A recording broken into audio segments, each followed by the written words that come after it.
तो स्टूडेंट हम लोग देख रहे थे electron donating and electron withdrawing power in resonance, right. Electron donating and electron withdrawing power in A resonance.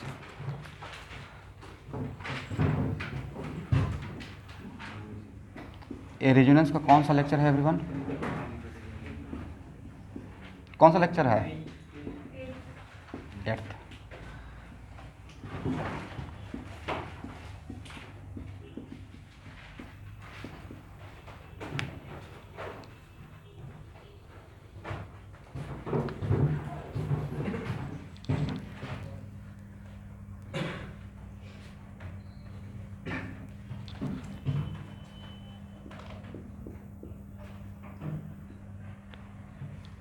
देखिए ये दोनों इलेक्ट्रॉन विड्रॉइंग है इन रेजोनेंस, डोनर है या एक्सेप्टर है?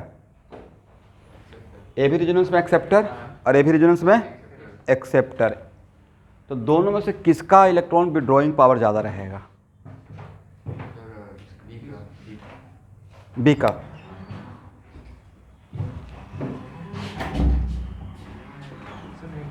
कम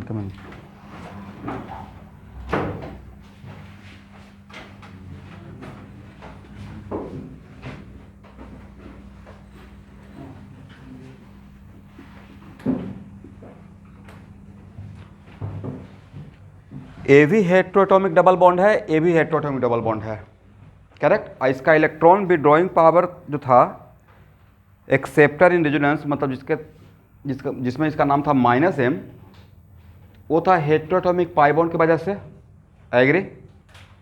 बट एक तो नाइट्रोजन, और नाइट्रोजन का मेन गेट पे फेसिंग एलिमेंट, और नाइट्रोजन का इलेक्ट्रोनेगेटिविटी कार्बन से तो ज़्यादा रहेगा।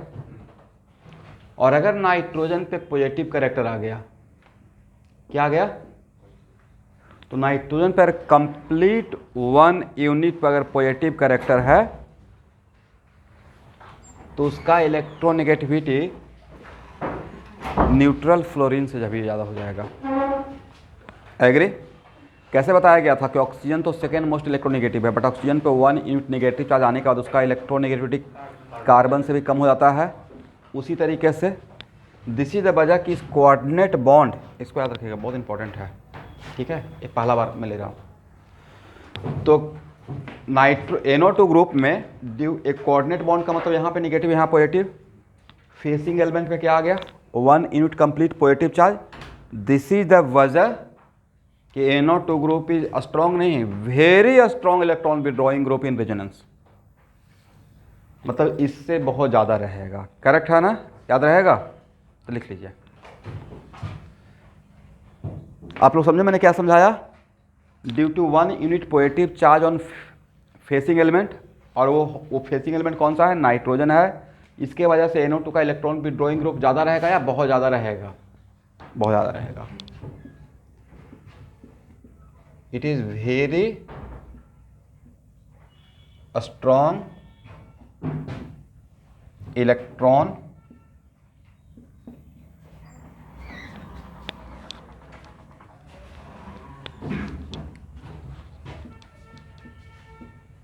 Acceptor group in resonance. Reason आप लोग खुद से एक्सप्लेन कर पाएंगे? एक लाइन लिख सकते हैं खुद से? लिख लीजिए, मैंने जो समझाया अपने लैंग्वेज में।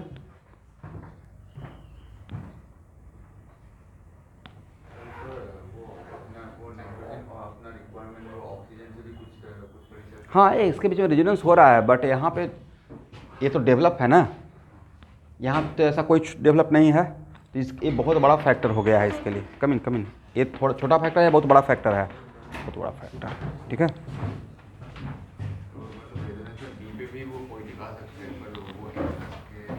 किस पे?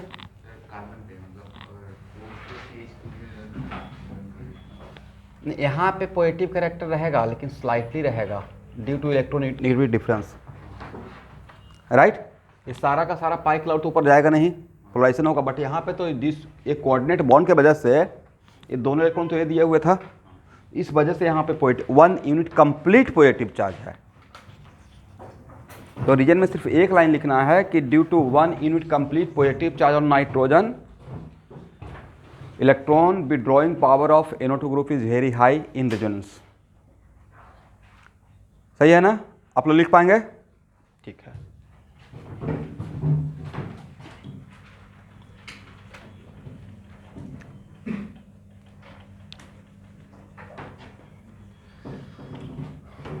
अब देखिए स्टूडेंट, एक्चुअल में इसका कंपेरिजन कि कौन सा ग्रुप रेजोनेंस में स्ट्रॉन्ग एक्सेप्टर है और कौन सा ग्रुप रेजोनेंस में वीक एक्सेप्टर है, ये इसका यहाँ पर राइट टाइम नहीं था। इसको एक्चुअल में राइट टाइम पढ़ने का था सब्स्टिट्यूएंट इफेक्ट में। सब्स्टिट्यूएंट इफेक्ट में ही हम लोग को मेजोमेरिक इफेक्ट पढ़ना है, बट मोटा मोटी मैं आपको आइडिया दे दिया। लेकिन कुछ ऐसा सिचुएशन है जहाँ पे अभी आपको मैं कंपेरिजन नहीं बताऊँगा, क्योंकि अगर फॉर एग्जांपल यहाँ पे अगर मैं डील करना स्टार्ट भी किया तो थोड़ा सा ज़्यादा कन्फ्यूजन हो जाएगा। उसको राइट प्लेस वहाँ पे रहेगा सब्स्टिट्यूएंट इफेक्ट, वहाँ पे चीज़ों को आप ज़्यादा समझ पाइएगा। करेक्ट है ना? तो इतना से अभी यहाँ के लिए हम लोग फाउंडेशन एक बना लिए हैं। दोबारा इस चीज़ को लेकर आऊँगा सब्स्टिट्यूएंट इफेक्ट में under the heading mesomeric effect. Clear है ना? चलिए अब लिखिए स्टेबिलिटी ऑफ रिजोनेटिंग स्ट्रक्चर।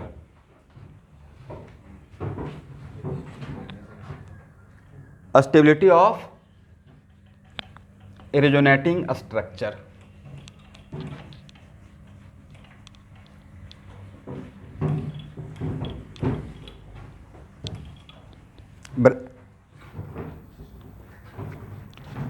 एक बार आप लोग को मैं तो हाँ रेजोनेंस का डीपीपी डिस्कशन करूंगा, पहले आप लोग अटेम्प्ट लेके रेडी रहिए। अभी मुझे थ्योरी पढ़ाने दीजिए, ठीक है? रेजोनेंस का जब डीपीपी डिस्कशन करेंगे तो कंटिन्यू इसमें 4 से 5 क्लास लगेगा, और एक बार स्टार्ट करेंगे तो उसका थोड़ा सा क्लास लगेगा, क्योंकि डीकेसन में ही 183 प्रॉब्लम है, और डीकेसन में जो प्रॉब्लम है वो एरोमेटिसिटी मिलाकर है, हाइब्रिडेशन, रेजोनेंस एंड एरोमेटिसिटी। तो एक बार मुझे सब कुछ इस चैप्टर में भाई सबसे ज़्यादा टाइम ऑर्गेनिक केमिस्ट्री का इंडिविजुअल जो चैप्टर है, यहाँ देखिए वो इसी चैप्टर में टाइम लगेगा। ये पूरा ऑर्गेनिक केमिस्ट्री का पिलर तैयार हो रहा है, फाउंडेशन। यहाँ का ही सारा बात कहीं कहीं यूज होते रहेगा। अगर सब्स्टिट्यूएंट इफेक्ट में मैं पढ़ाऊंगा तो यहाँ के चीज़ों को हेल्प लेकर ही वहाँ पे जाऊँगा, ठीक है? ब्रैकेट लिखिए how can be compare stability of 2RS।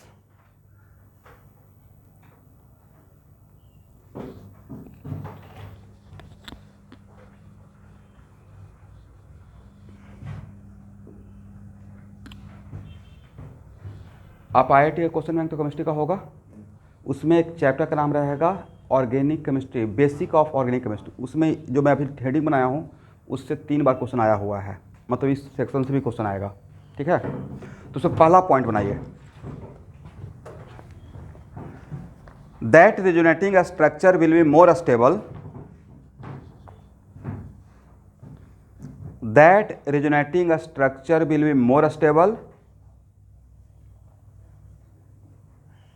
which has more number of pi bond,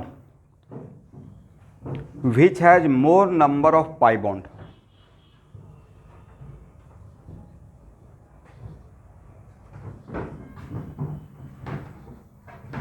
bracket में लिखिएगा मेन सेंस बिहाइंड इट, इसी में continue, main sense behind it is fulfil of octet, main sense behind it is fulfil of octet. अब यहाँ पे आपको एक confusion रहेगा कि सर ऑक्टेट रूल तो हर जगह पे काम करता नहीं है, तो मोटा मोटी हम लोग जिसके लिए भी काम कर रहे हैं ऑर्गेनिक केमिस्ट्री में, उसमें क्या है, कार्बन, नाइट्रोजन, ऑक्सीजन, इसमें तो ऑक्टेट रूल लगता है, दैट्स वाई मैंने यहाँ पे बोला, ठीक है? अब इसका एक एग्जाम्पल लेते हैं।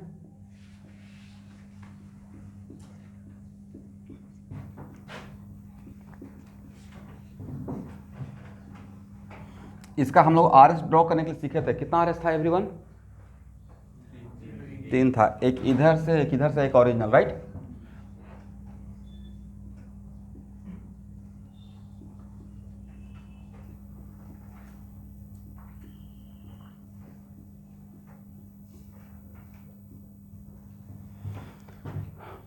अब यहाँ देखिए ये है आर एस फर्स्ट और ये है आर एस सेकेंड। थर्ड अभी ड्रॉ नहीं करते हैं, बाद में थर्ड ले लेंगे, ठीक है। तो फर्स्ट और सेकेंड में किसका स्टेबिलिटी ज़्यादा रहेगा? अभी जो मैंने पहला पॉइंट लिखवाया उसमें क्या था, वो आर एस जिसमें नंबर ऑफ पाई बॉन्ड ज़्यादा रहेगा उसका स्टेबिलिटी ज़्यादा रहेगा। और इसके पीछे का मेन सेंस क्या था? Fulfil of octet. तो इसमें और इसमें कौन ज़्यादा स्टेबल? ए मोर स्टेबल रहेगा और ए लेस स्टेबल रहेगा। मोर स्टेबल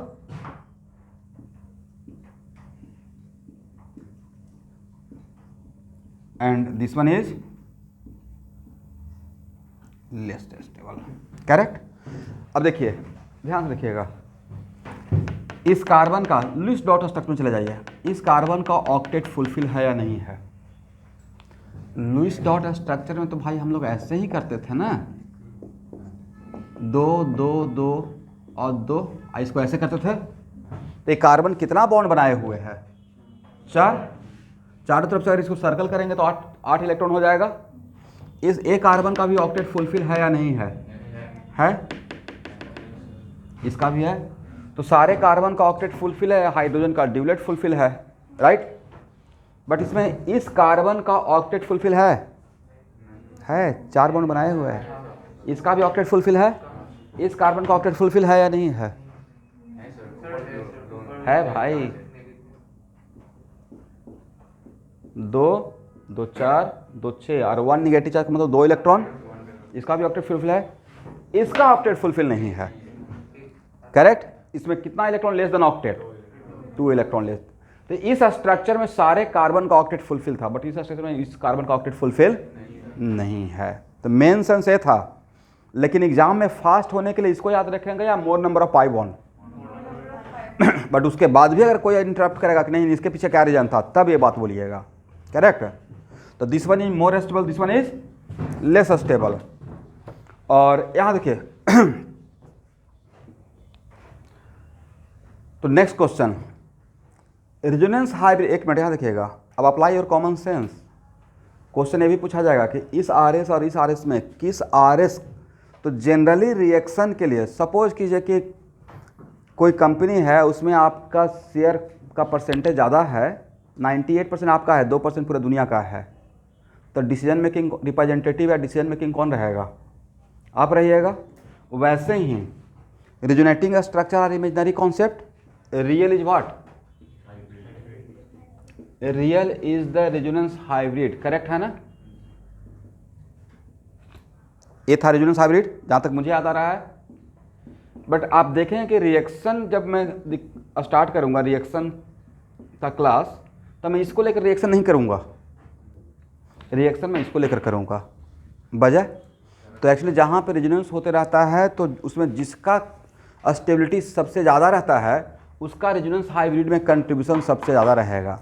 इसका मतलब है contribution of R S in R H directly proportional to stability of R S. जिस आर एस का स्टेबिलिटी ज़्यादा उसका रेजोनेंस हाइब्रिड में कंट्रीब्यूशन ज़्यादा। सब लोग सुन पा रहे हैं ऑनलाइन के बच्चे?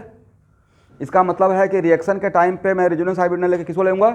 उस आर एस को लेकर रिएक्शन करूंगा जिसका स्टेबिलिटी सबसे ज़्यादा रहेगा, करेक्ट है ना। ये बात पहले ही बोल रहा हूँ, ठीक है। तो लिखिए, यहाँ पे बॉक्स बनाकर एक पॉइंट लिख लीजिएगा, contribution of R S in R H directly proportional to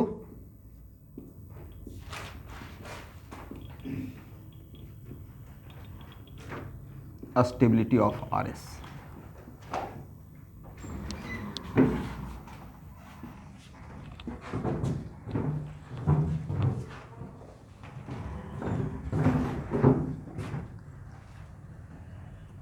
यहां तक हो गया? तो पहला point correct.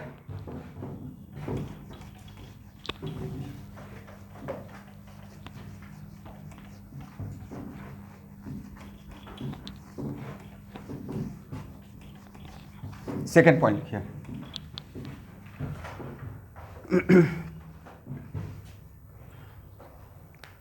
Charge separated resonating structure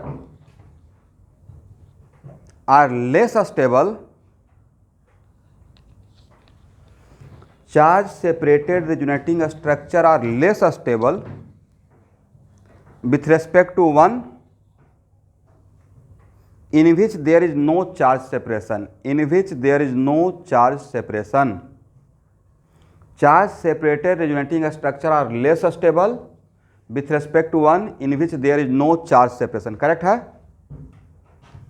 लेकिन इस पॉइंट को लगाने से पहले अब नेक्स्ट क्वेश्चन, अभी आपके हाथ में 2 पॉइंट आ गया, तो सर फर्स्ट पॉइंट और सेकेंड पॉइंट एक दूसरे को कॉन्ट्राडिक्ट करेगा तो हम लोग किसको फेवर करेंगे? समझ गए मैंने क्या बोला? फर्स्ट पॉइंट से कुछ और ऑर्डर आ रहा है, सेकेंड पॉइंट से कुछ और ऑर्डर आ रहा है, तो हम लोग फेवर करेंगे फर्स्ट पॉइंट को। इसमें सबसे बड़ा पॉइंट कौन सा रहेगा? फर्स्ट पॉइंट रहेगा। करेक्ट? तो यहाँ पे जो सेकेंड पॉइंट लिखे हैं उसमें ब्रैकेट देख के लिख लीजिएगा, provided number of pi bonds are same. A point तभी ज़्यादा काम करेगा जब नंबर ऑफ पाई बॉन्ड्स दोनों में सेम रहेगा। करेक्ट है? उसके पीछे का रीजन यहाँ देखिए,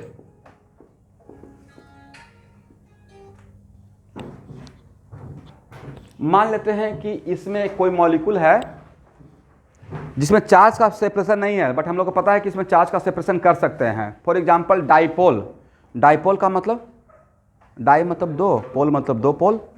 तो मान लेते हैं कि यहाँ पे पॉजिटिव नेगेटिव है, डाइपोल है, इसको आपको तोड़ना है, खुद से निगेटिव और पॉजिटिव चार्ज सेपरेट होगा या आपको वर्क करना पड़ेगा? तो अगर इसका एनर्जी E1 है और इसका एनर्जी E2 है तो नहीं लगता कि E2 ग्रेटर देन E1 हो गया, क्योंकि जो आप वर्क करेंगे वो यहाँ पर स्टोर हो जाएगा। करेक्ट? और ऐसे भी attraction decreases, energy increases, attraction increases, energy decreases. तो यहाँ पे ज़्यादा क्लोज था, यहाँ पे दूर हो गया। यहाँ पे इसका मतलब यहाँ पे चार्ज का सेपरेशन था ही नहीं, यहाँ पे चार्ज का सेपरेशन हो गया। तो इन दोनों में कौन ज़्यादा स्टेबल रहेगा? ए सिस्टम ज़्यादा स्टेबल रहेगा और ए सिस्टम लेस स्टेबल रहेगा।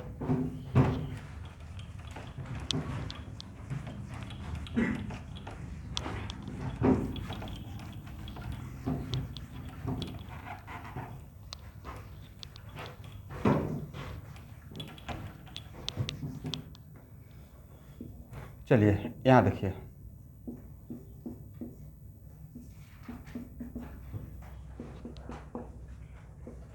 रेजोनेंस होगा या नहीं होगा? होगा किसके बीच में? लोन पेयर और पाई बॉन्ड।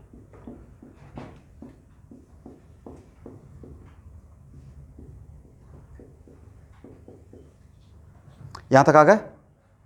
अब बताइए इसमें how many number of pi bond? 1। यहाँ पे how many number of pi bond? 1। तो दोनों जगह पे नंबर ऑफ पाई बॉन्ड तो सेम है, but which one is more stable? इसमें क्या चार्ज का सेपरेशन है? बट इसमें चार्ज का सेपरेशन है, तो ये क्या रहेगा? मोर स्टेबल, और ये रहेगा लेस स्टेबल। करेक्ट है ना? इसका मतलब है कि रेजोनेंस हाइब्रिड में किसका कंट्रीब्यूशन ज़्यादा रहेगा? इसका कंट्रीब्यूशन ज़्यादा रहेगा, इसका कंट्रीब्यूशन कम रहेगा। करेक्ट है ना?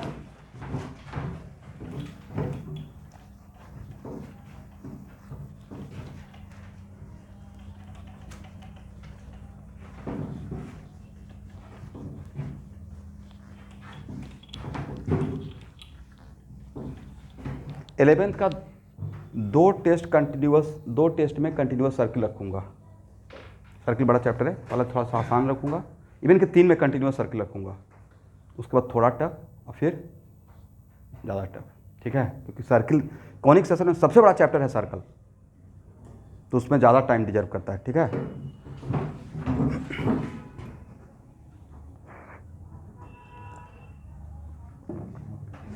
चलिए अब यहाँ देखिएगा,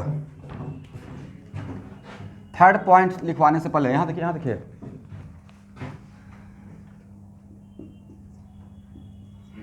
इसमें ऑलरेडी चार्ज का सेपरेशन है। ठीक है? ऑलरेडी चार्ज का सेपरेशन है,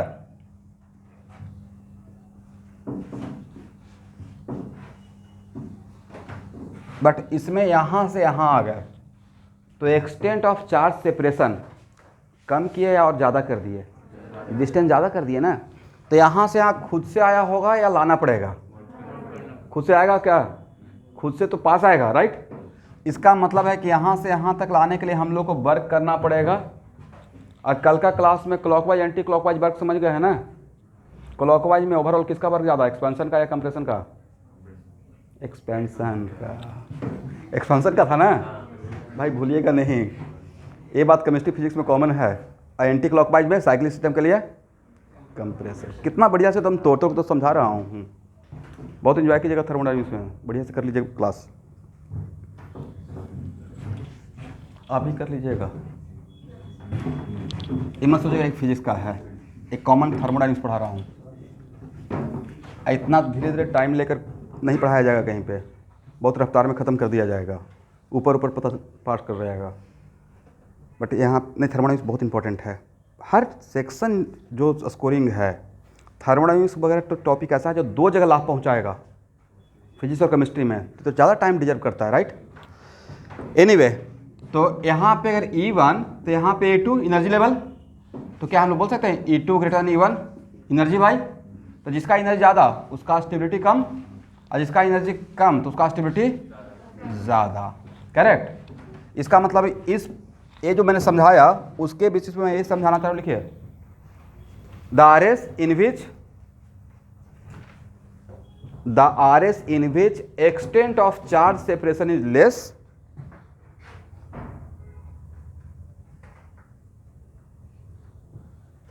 are more stable,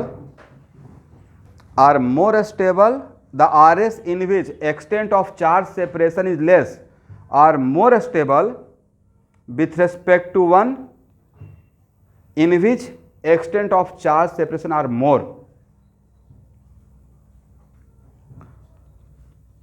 आज सुबह आपको कॉल किया था कि NLM का क्लास लेने वाला था, फ्री बॉडी डायग्राम स्टार्ट करने वाला था, बट टाइम से उठाइएगा नहीं तो गाड़ी निकल जाएगी। अच्छा, स्कूल था।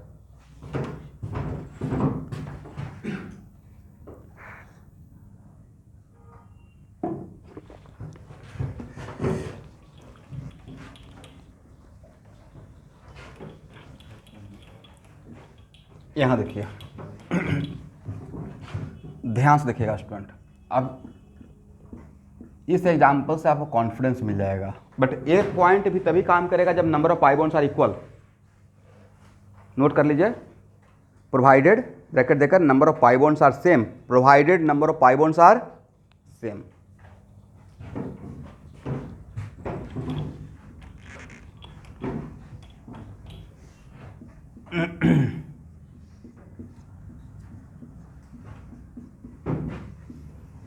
आप लोग को याद है इस एग्जाम्पल का, जिसमें सारे बच्चे एक लाइन से एक साथ तीनों पाई बॉन्ड ड्रॉ कर लिए थे, आया ना, और 10 रहता तो 10 पाई बॉन्ड को एक साथ कर लेते। अब मैं बताया था कि सही नहीं है, उसका प्रूफ यहाँ मिल जाएगा अभी। This is the right time.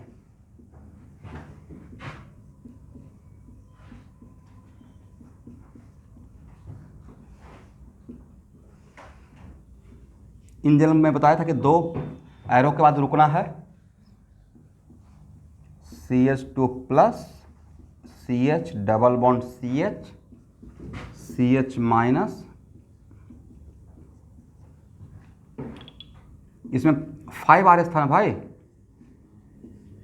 इसमें कितना RS आया था 5, बट अभी मैं 3 RS को लेकर ही कुछ प्रूफ करने की कोशिश कर रहा हूं।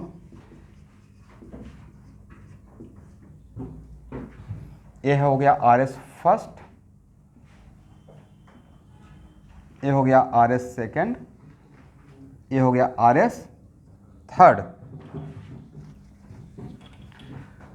चलिए बताइए स्टूडेंट, अगर ऐसा काम करते, अगर ये काम होता तो डायरेक्टली फर्स्ट से थर्ड पे आ जाते, हाँ या ना। अगर इस सिचुएशन को वैलिड मानते और अगर ये सिचुएशन सही रहता तो डायरेक्टली हम लोग फर्स्ट से थर्ड पे आते और सेकेंड मिसिंग हो जाता, करेक्ट। और अभी जस्ट एक कॉन्सेप्ट दिए थे कि stability of RS directly proportional to what, stability of RS directly proportional to contribution of RS in RH। तो हम लोग उसको छोड़ देते जिसका कंट्रीब्यूशन ज़्यादा है और उसको अकाउंट में लेते जिसका कंट्रीब्यूशन कम रहता। वजह, इन तीनों में सबसे ज़्यादा स्टेबल कौन है? तो आपको बताया था कि सबसे बड़ा फैक्टर, सबसे प्राइम पॉइंट रहेगा number of pi bonds, last में लिख लेंगे। सबसे बड़ा प्राइम पॉइंट क्या रहेगा, नंबर ऑफ पाई बॉन्ड्स। तो सबसे ज़्यादा स्टेबल तो RS फर्स्ट रहेगा, हाँ या ना, क्योंकि इसमें नंबर ऑफ पाई बॉन्ड्स 3 है, इसमें नंबर ऑफ पाई बॉन्ड्स 2, इसमें भी number of pi bonds 2, but इसमें चार्ज का सेपरेशन कम है और इसमें चार्ज का सेपरेशन ज़्यादा है। तो इन दोनों में कौन ज़्यादा स्टेबल रहेगा, ये ज़्यादा स्टेबल रहेगा, ये दिस इज द वजह कि 2 एरो के बाद रुकते हैं, हाँ या ना, प्रूफ हो गया। तो फर्स्ट, उसके बाद सेकेंड, और सबसे कम स्टेबल कौन रहेगा, और जो स्टेबिलिटी ऑफ RS का ऑर्डर रहेगा, एक किसका ऑर्डर है भाई, बोलिए, स्टेबिलिटी ऑफ RS, वही तो ऑर्डर हो जाएगा contribution of RS in RH। Different order रहेगा या सेम ऑर्डर, तो लिख लीजिए ऐसे, this is also the order for what, contribution of RS in RH। तो स्टेबिलिटी ऑफ RS का ऑर्डर निकालना और कंट्रीब्यूशन का ऑर्डर निकालना, डिफरेंट रहेगा, सेम रहेगा, सेम रहेगा, करेक्ट।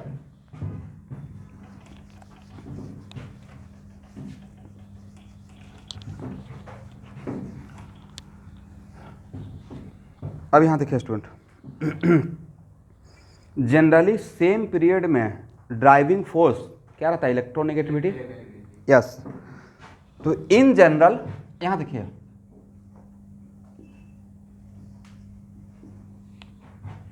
C+ और O+ किस पे पॉजिटिव चार्ज ज़्यादा कंफर्टेबल, टॉलरेबल, स्टेबल है,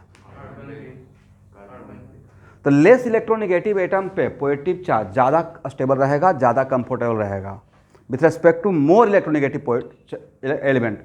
लेस इलेक्ट्रोनेगेटिव एलिमेंट पे पॉजिटिव चार्ज ज़्यादा स्टेबल रहेगा, स्टेबल तो किसी पे नहीं रहेगा, बट फिर भी दोनों में अगर रिलेटिव कंपेरिजन किया जाए तो लेस इलेक्ट्रोनेगेटिव एटम पे पॉजिटिव चार्ज ज़्यादा स्टेबल रहेगा विथ रिस्पेक्ट टू, क्योंकि इसका नेचर था इलेक्ट्रॉन लेने का, आप इस पर क्या दे दिए, पॉजिटिव चार्ज, दैट्स वाई इसमें स्टेबिलिटी का क्या ऑर्डर रहेगा,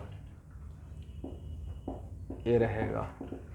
लेकिन अगर इसमें कौन ज़्यादा स्टेबल रहेगा, तो नेगेटिव चार्ज को कौन ज़्यादा अपनी तरफ होल्ड करके रखेगा, किस पे ज़्यादा स्टेबल रहेगा, किस पे ज़्यादा टॉलरेबल रहेगा, मोर इलेक्ट्रोनेगेटिव है, करेक्ट। ये मेरा नेक्स्ट पॉइंट बनने वाला है, ठीक है स्टूडेंट। 4th पॉइंट लिखिए,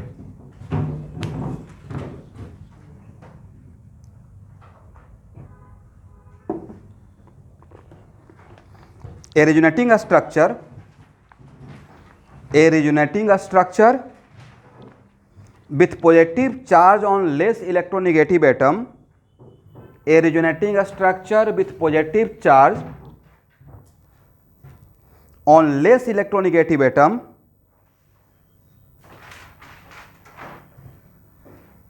or negative charge on more electronegative atom will be more stable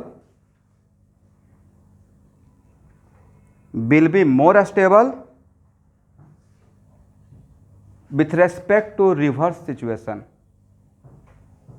फिर से मिलाइएगा, a resonating structure with positive charge on less electronegative atom or negative charge on more electronegative atom will be more stable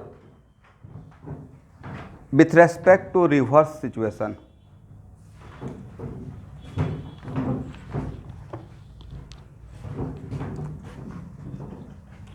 इसका मतलब समझ में आ गया, with respect to reverse situation. Okay student, यहां देखिए, ध्यान से देखिएगा, रेजोनेंस होगा या नहीं होगा, if negative charge conjugated with pi bond then flow of electron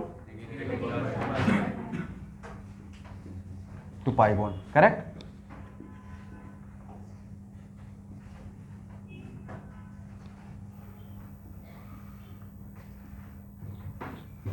इसमें how many number of pi bond, इसमें भी कितना, तो नंबर पाई बॉन्ड्स तो सेम है, तो नंबर ऑफ पाई बॉन्ड्स बार बार क्यों देखते हैं, क्योंकि मेरा सबसे प्राइम पॉइंट रहेगा, बट इसमें नेगेटिव किस पे है, इस पे नेगेटिव किस पे है, किस पे ज़्यादा स्टेबल रहेगा, तो that's why A more stable रहेगा और ए लेस स्टेबल रहेगा, करेक्ट है ना।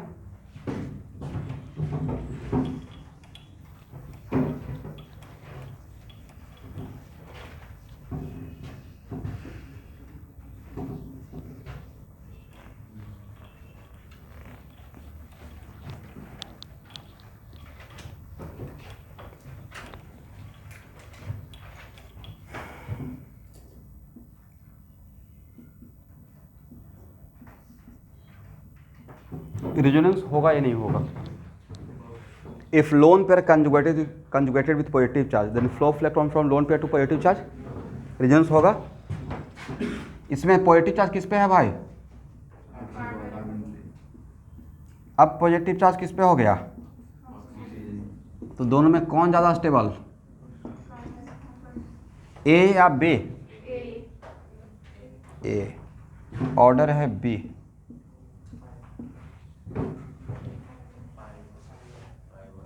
तो जितना भी पॉइंट है अगर उसमें से कॉन्ट्राडिक्ट हो तो हम लोग फर्स्ट पॉइंट को ज़्यादा फेवर करेंगे। सबसे बड़ा पॉइंट कौन सा रहेगा? लिखिए, एक लाइन लिख लीजिए नोट करके। If this rules are contrast या contradict then we favour number of pi bond, then we favour number of, इसको बहुत बड़ा पॉइंट है, इसको स्टार देख लिखिए बॉक्स बनाकर, then we favour number of pi bond. तो अब समझ में आ गया? इवन इफ यहाँ पे ऑक्सीजन पॉजिटिव बट फिर भी इसका स्टेबिलिटी ज़्यादा रहेगा, बजाय यहाँ पे नंबर ऑफ पाई बॉन्ड ज़्यादा, मतलब यहाँ पे ऑक्टेट फुलफिल ज़्यादा रहेगा। करेक्ट है ना? तो मोर स्टेबल। अरे अगर हम लोग पॉजिटिव चार्ज वाला पॉइंट लेते हैं, फोर्थ पॉइंट, तो उसके अकॉर्डिंग तो ये ज़्यादा स्टेबल होना चाहिए था, बट अगर हम लोग फर्स्ट पॉइंट को कंसीडर करेंगे तो बी ज़्यादा स्टेबल रहेगा। तो फर्स्ट और फोर्थ के बीच में कॉन्ट्राडिक्शन हो रहा है, तो किसको फेवर करेंगे? नंबर ऑफ पाई बॉन्ड्स को।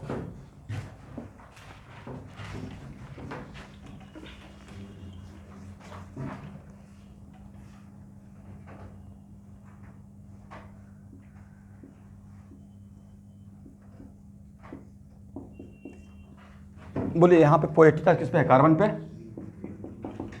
ध्यान से देखिएगा,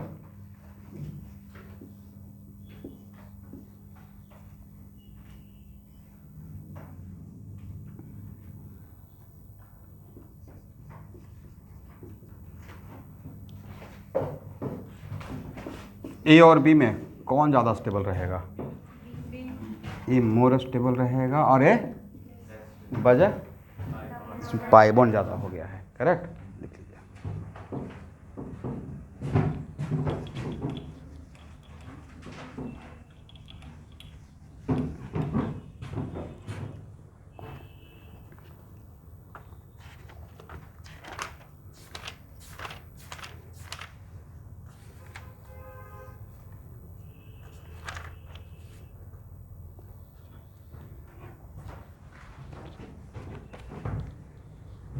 इसको हटाएं।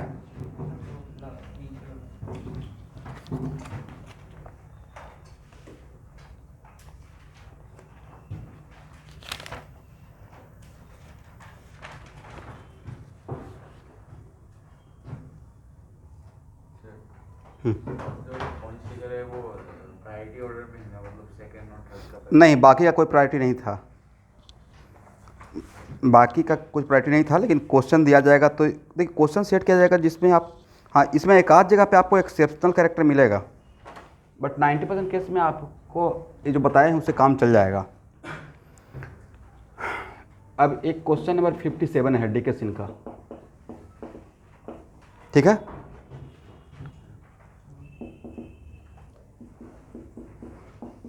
मैं यहाँ पे लिख देता हूँ।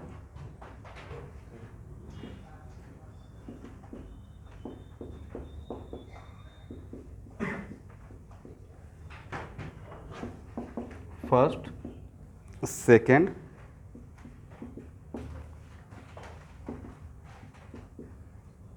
थर्ड, स्टेबिलिटी ऑफ आरएस का ऑर्डर क्या रहेगा?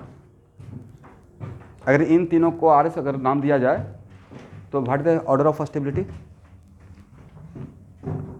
सबसे पहले तो नंबर ऑफ पाई बॉन्ड देखेंगे, तो नंबर ऑफ पाई बॉन्ड्स तो इसमें और इसमें सेम है, बट इसमें चार्ज का सेपरेशन नहीं, इसमें चार्ज का सेपरेशन है।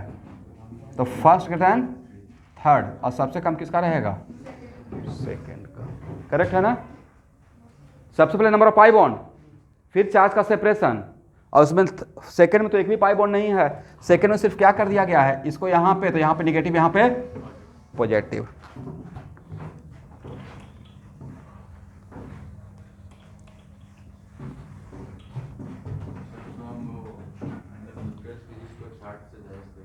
क्या बोले? न्यूट्रल को नहीं समझा पूरा। वन न्यूट्रल है, हाँ हाँ। देखिए चार्ज सेपरेशन करने में कुछ ना कुछ तो एनर्जी खर्च होगा। अब ये आपको दिमाग में आएगा कि सर एनर्जी आएगा कहाँ से, तो एक्चुअल में रेजोनेंस क्यों होगा, इसके पीछे का वजह ये रहेगा कि रेजोनेंस होगा क्यों भाई।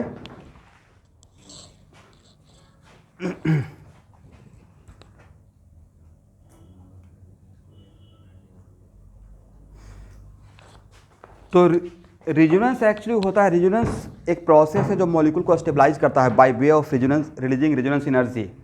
तो उस एनर्जी का ही हम लोग यूज़ कर लेंगे थोड़ा, ठीक है। तो ओवरऑल किसी भी मॉलिक्यूल में रेजोनेंस अगर हो रहा है तो रेजोनेंस खुद से मॉलिक्यूल के अंदर होना स्टार्ट होता है। इसका मतलब है कि रेजोनेंस का प्रोसेस मॉलिक्यूल को डीस्टेबलाइज करता है या स्टेबलाइज करता है। तो जिस मॉलिक्यूल में रेजोनेंस ज़्यादा होगा उस मॉलिक्यूल का स्टेबिलिटी ज़्यादा रहेगा, करेक्ट। क्योंकि ये न्यूट्रल सिस्टम है, इसमें चार्ज का सेपरेशन यहाँ से यहाँ अगर आ रहे हैं, सॉरी यहाँ पे रहेगा, यहाँ से यहाँ अगर आ रहे हैं तो ऑब्वियसली चार्ज का सेपरेशन थोड़ा तो एनर्जी खर्च होगा, थोड़ा एनर्जी खर्च होगा। एनर्जी कहाँ से आएगा, बाय रेजोनेंस का प्रोसेस से एडजस्ट हो जाएगा, ठीक है। चलिए यहाँ देखिए, यह है क्वेश्चन नंबर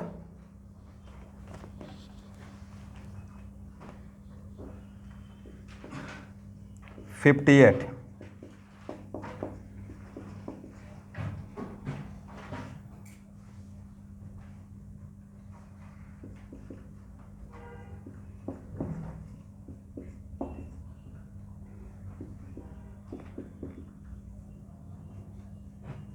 इसको थर्ड नाम दिया गया है यहाँ पे,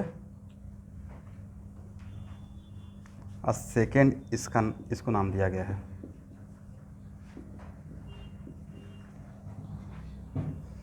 बोलिए फर्स्ट सेकेंड थर्ड में स्टेबिलिटी का ऑर्डर क्या रहेगा।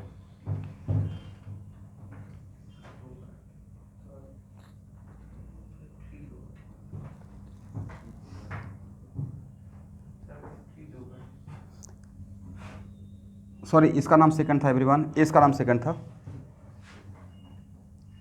फर्स्ट और थर्ड में कोई भी पॉइंट से आप इसको डिफरेंस दिखा सकते हैं, जितना भी आप कंपेयर करने के लिए बोला हूं। यहाँ पे नंबर ऑफ पाई बॉन्ड 1, यहाँ भी नंबर ऑफ पाई बॉन्ड 1। वो पाई बॉन्ड भी कार्बन ऑक्सीजन के बीच में है, यहाँ भी पाई बॉन्ड कार्बन और ऑक्सीजन के बीच में है। ए और ए सेम आर एस या different R S? R S तो डिफरेंट है, राइट, बट स्टेबिलिटी सेम है। तो वैसा आज के बाद वैसा आर एस जिसके बीच में स्टेबिलिटी का डिफरेंस 0, जिसका स्टेबिलिटी 100% इक्वल है, उसको हम लोग नाम देंगे 100% इक्विवेलेंट रेजोनेटिंग स्ट्रक्चर। मैं लिखवा दूंगा, करेक्ट। बट यहाँ पर स्टेबिलिटी का ऑर्डर करेंगे तो क्या लिख सकते हैं, first equal to third greater than what, second, लिख लीजिए।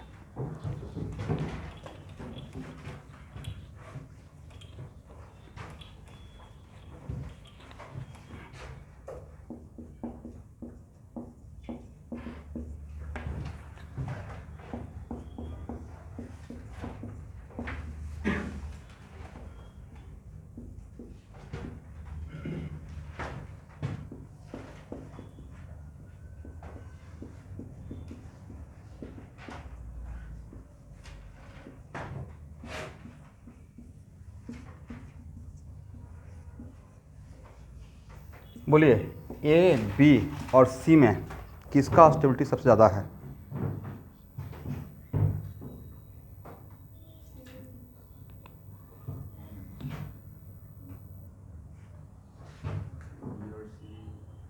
सब तो इक्वल है भाई, right.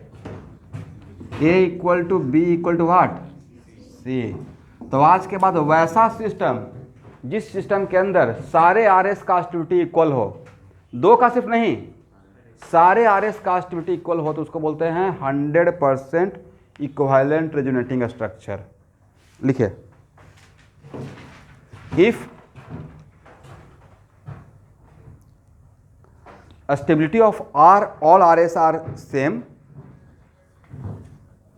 if stability of all RS are same, then this is the case of equal बोल रहे हैं या equivalent बोल रहे हैं, दोनों में डिफरेंस है, right. then this is the case of 100% equivalent resonating structure. Then this is the case of 100% equivalent resonating structure.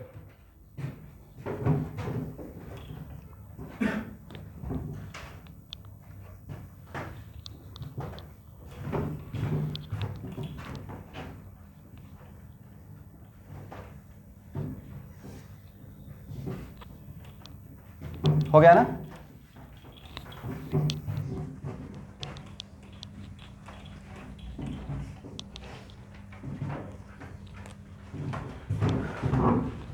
चलिए अब मैं क्वेश्चन ले रहा हूं।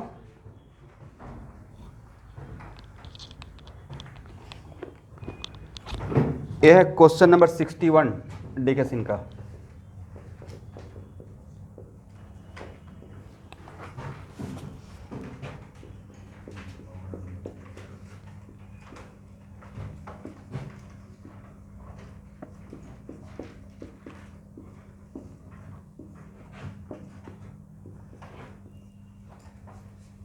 रेजोनेंस होगा या नहीं होगा?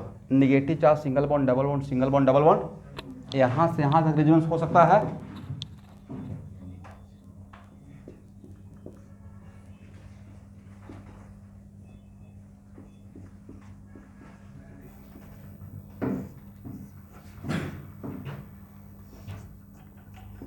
देखिए मैं यहाँ पे अभी एरो नहीं दिखा रहा हूँ, ऐसे हुआ, ऐसे है, यहाँ से ऐसे, फिर यहाँ से ऐसे।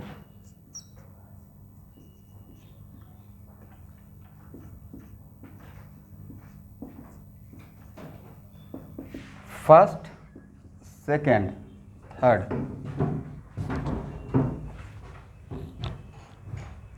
इन तीनों में स्टेबिलिटी का ऑर्डर क्या रहेगा? तीनों में कौन सा बात कॉमन है? Number of pi bond same है, तो इस पॉइंट से तो आप आंसर दे नहीं सकते हैं। फर्स्ट में किस पे निगेटिव है?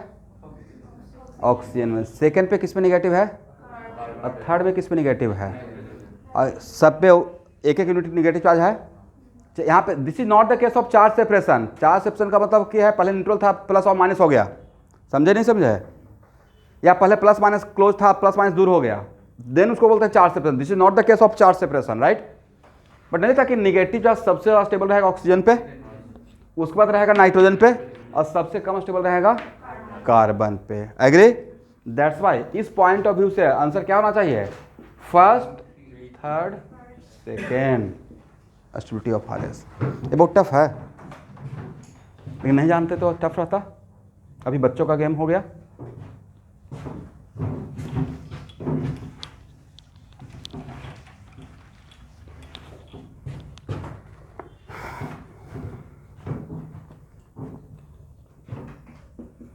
ये मैं क्वेश्चन ले रहा हूँ 62 नंबर।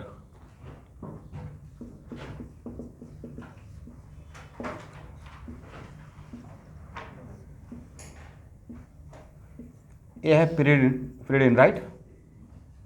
याद है कि इसमें थोड़ा सा एक्सेप्शनल में आरएस सिखाया था। जनरली एक साथ 2 पाई बॉन्ड लेके चलते थे, बट यहाँ पे देखिए, यहाँ पे ये 5 आरएस ड्रॉ किया गया है, तो इसका रेफरेंस लेकर मैं काम किया था, ठीक है?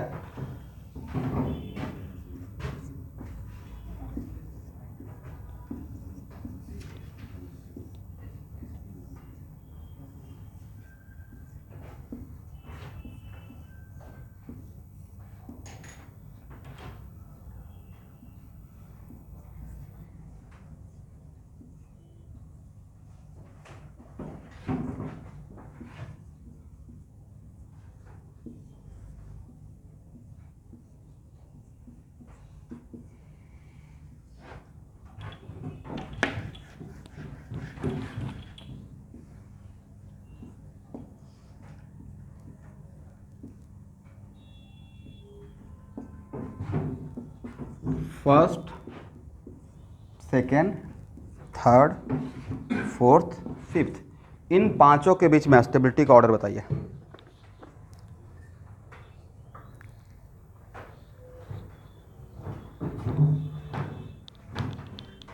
क्या होगा?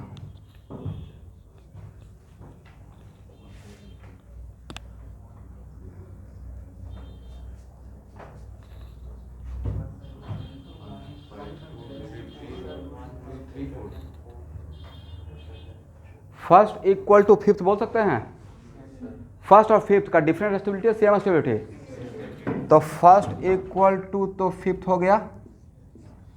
अब बताइए बाकी सब में दो दो पाई बॉन्ड है, बोलिए हाँ या ना?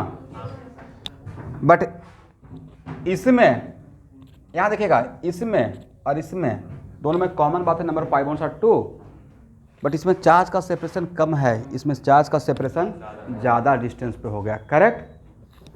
इसका मतलब है सेकेंड और थर्ड में कंपेयर करेंगे तो सेकेंड आगे निकल जाएगा। एक minute, what about second and fourth? बोलिए सेम, हाँ या ना? दो पाई बॉन्ड, वो भी कार्बन कार्बन के बीच में, यहाँ भी दो पाई बॉन्ड कार्बन कार्बन के बीच में, बट यहाँ पे चार्ज का सेपरेशन 1 बॉन्ड लेंथ के डिस्टेंस पे है, यहाँ भी चार्ज का सेपरेशन 1 बॉन्ड लेंथ। अब बिल्कुल सिमिलर है, सेम नहीं है, सिमिलर है। नाइट्रोजन पे नेगेटिव, नाइट्रोजन पे नेगेटिव, करेक्ट? कार्बन पे positive, carbon positive, but charge का सेपरेशन 1 बॉन्ड लेंथ के डिस्टेंस पे है। ये आ सकता है डायरेक्टली, ठीक है? तो यहाँ पे क्या बोल सकते हैं? Greater than second equal to fourth, second equal to, और सबसे कम स्टेबल कौन रहेगा? थर्ड। लिख लीजिए, ठीक है ना?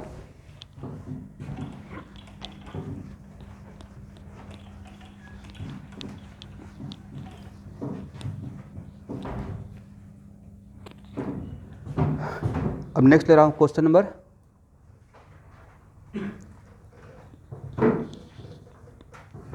64।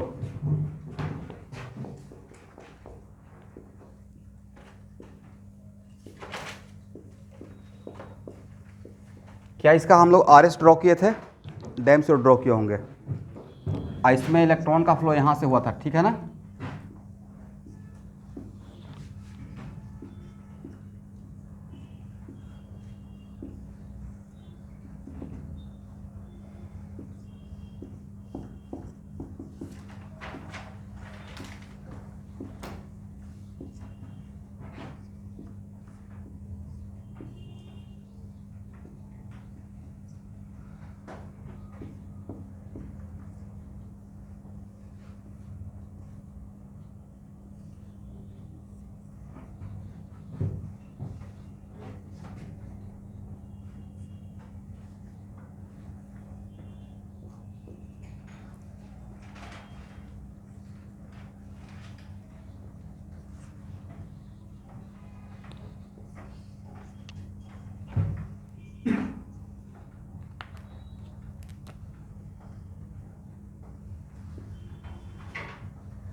देखिए तो यहाँ पे ही तो पहुँच गए।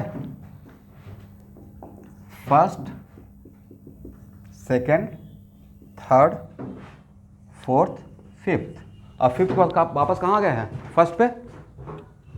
नया आर एस मिलेगा या फर्स्ट ही मिल जाएगा? यहाँ के बाद फर्स्ट मिल जाएगा ना? तो इन पांचों के बीच में सबसे ज़्यादा स्टेबल कौन रहेगा? 1 रहे। सब में नंबर ऑफ पाई बॉन्ड्स तो 2 है, बट 1 में चार्ज का सेपरेशन नहीं है, अब बाकी में चार्ज का सेपरेशन है। Is it right? तो फर्स्ट, उसके बाद बोले थर्ड और फोर्थ सेकेंड से ज़्यादा रहेगा, क्योंकि इसमें चार्ज का सेपरेशन ज़्यादा डिस्टेंस पे है, बट इसमें चार्ज का सेपरेशन कम डिस्टेंस पे है। बट क्या थर्ड इक्वल टू फोर्थ बोल सकते हैं? Third equal to what? Fourth. और उसके बाद 2 इक्वल टू 5। सही है ना एवरीवन? तो सेकेंड और फिफ्थ का स्टेबिलिटी सेम रहेगा, बट सेकेंड और फिफ्थ का स्टेबिलिटी थर्ड और फोर्थ के रिस्पेक्ट में कम रहेगा। करेक्ट है? तो ये क्वेश्चन टोटली किस पे था? चार्ज का। यहाँ पे चार्ज का सेपरेशन नहीं है, यहाँ पे चार्ज का सेपरेशन है। फिर किस पे आ गया? मोर सेपरेशन एंड लेस सेपरेशन। नहीं, थर्ड इक्वल टू क्या रहेगा? फोर्थ रहेगा। हाँ,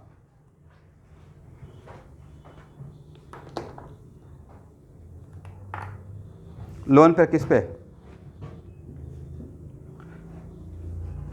लोन पेयर रहते हुए तो वो न्यूट्रल है ना, निगेटिव चार्ज है तो वो देखिए बाद में आपको पढ़ाएंगे कि कोई भी पार्टिकल अपने ऊपर अगर चार्ज है तो उस चार्ज को एज सुन एज रिमूव करना चाहेगा। Any charge particle wants to reduce its own charge for better stability.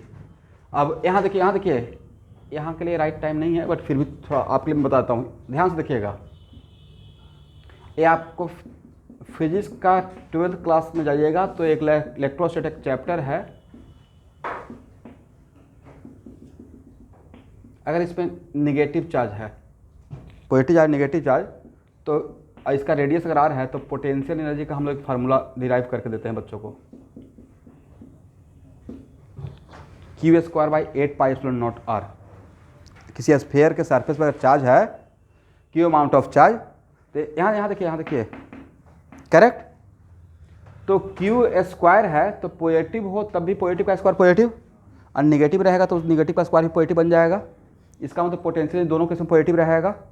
और अगर इस पे साइज को सेम रखते हुए चार्ज का अमाउंट इवन पॉजिटिव और निगेटिव चार्ज 2 कूलम से 3 कूलम हो जाए, मान लेते हैं 2 माइक्रोकूलम से 3 माइक्रोकूलम, यहाँ पे -2 माइक्रोकूलम से 3 माइक्रोकूलम, -3 माइक्रोकूलम।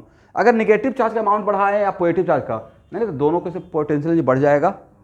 अब पोटेंशियल एनर्जी किसी सिस्टम का बढ़ेगा तो एनर्जी बढ़ रहा है तो स्टेबिलिटी बढ़ेगा या घटेगा। इसका मतलब कोई भी चार्ज पार्टिकल, किसी पार्टिकल को आप एक स्फीयर मानिए, तो कोई भी पार्टिकल अपने ऊपर चार्ज को रखना चाहेगा या एज सुन एज रिमूव करना चाहेगा, रिमूव करना चाहेगा, करेक्ट है ना। लेकिन लोन पे रहते हो तो न्यूट्रल है भाई, जैसे ऑक्सीजन का OH, तो न्यूट्रल सिचुएशन है ना, वो माइनस तो नहीं है, करेक्ट।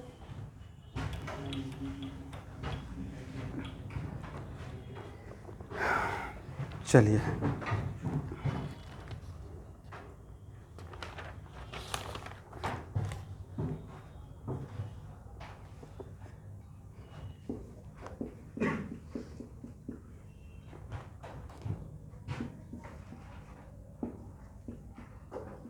एक क्वेश्चन नंबर 75 है।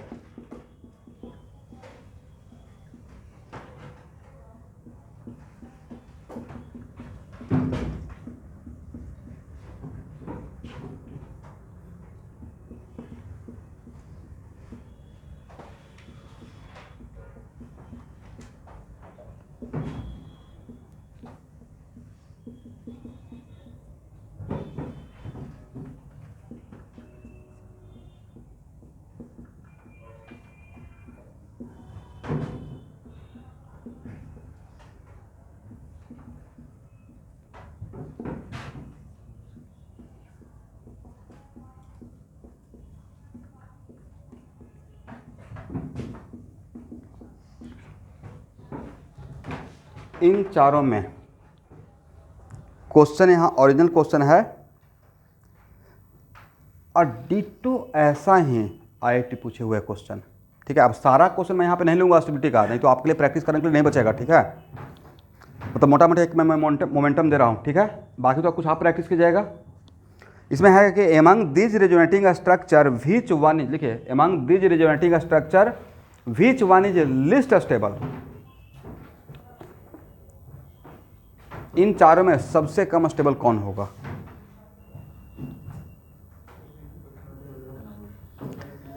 देखिए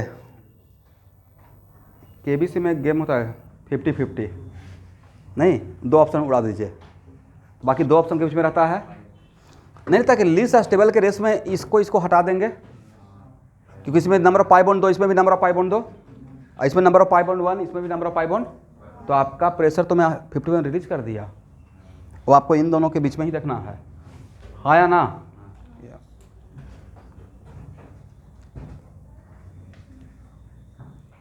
कुछ तो बोलिए।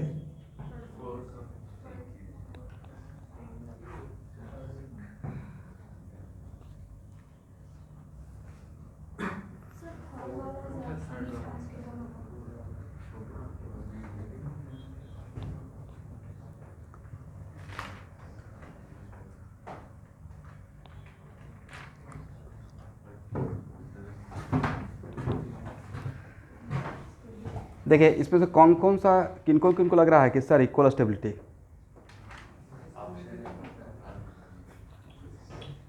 क्योंकि number of pi bond same है, चार्ज का सेपरेशन भी सेम है, कार्बन पे नेगेटिव, कार्बन पॉजिटिव, कार्बन पे नेगेटिव, कार्बन पे पॉजिटिव, करेक्ट। तो ऐसा नहीं लग रहा कि कहीं पे यहाँ पे आकर थोड़ा कॉन्फिडेंस हिल सकता है इक्वल स्टेबिलिटी का।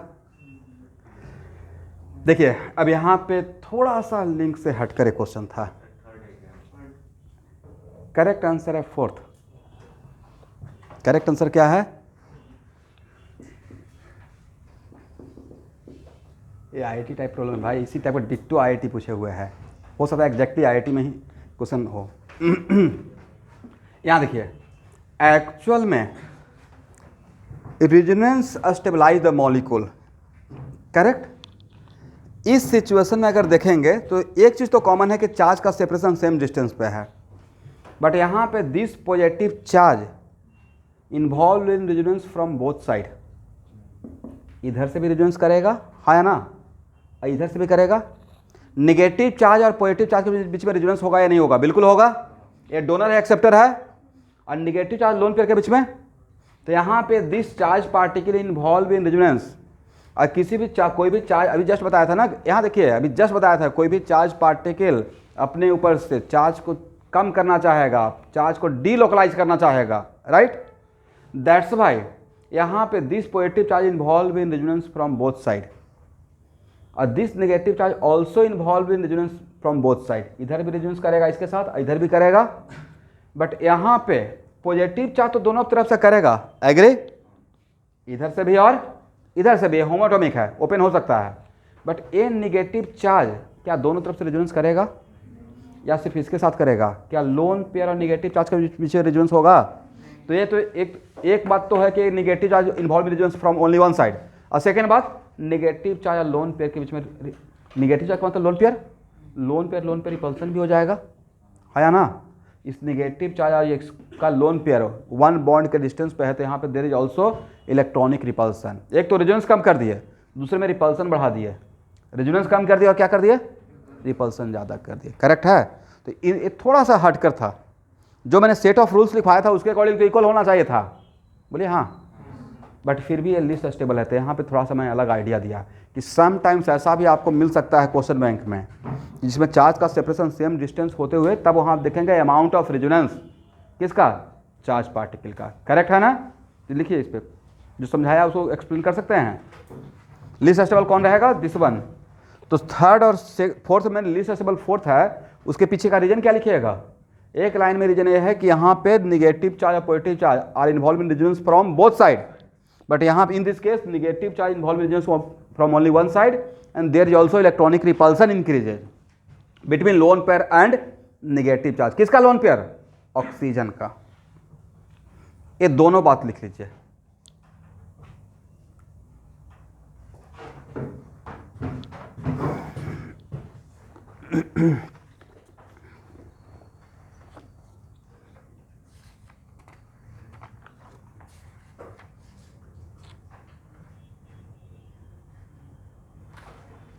हो गया ना? हाँ, ऐसा नहीं होगा, मतलब ऐसे मतलब वो कार्बन में पॉजिटिव है तो वो ऑक्सीजन से इलेक्ट्रॉन लेने की टेंडेंसी रखेगा, इसलिए उस पे ऑक्सीजन में डेल प्लस होगा और बॉन्ड से नहीं भाई, अगर यहाँ पे बॉन्ड बनेगा तो नंबर ऑफ पाई बॉन्ड भी ज़्यादा हो जाएगा, और अच्छी बात है बॉन्ड बन रहा है, फुलफिल ऑफ ऑक्टेट होगा, ठीक है। देखिए बात बहुत सारा हो सकता है, बट उसमें कौन सा बात करेक्ट एक्सप्लेनेशन रहेगा, केमिस्ट्री है, इसमें थोड़ा सा बहुत सारा चीज़ है, बट उसमें डोमिनेंट फैक्टर क्या है वो पकड़ के रखना है। तो इसमें यही बात को पकड़ के रखना है, और इस टाइप का दोबारा अगर एग्जाम्पल आईआईटी क्वेश्चन में 200% गारंटी मिलेगा ही मिलेगा, तो वहाँ पे इसी तरीके से आंसर दीजिएगा, ठीक है ना।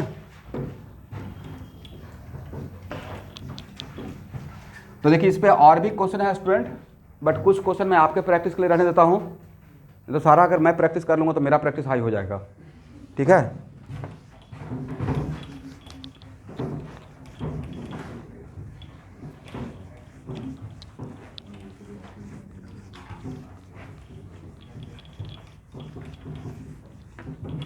अब लिखिए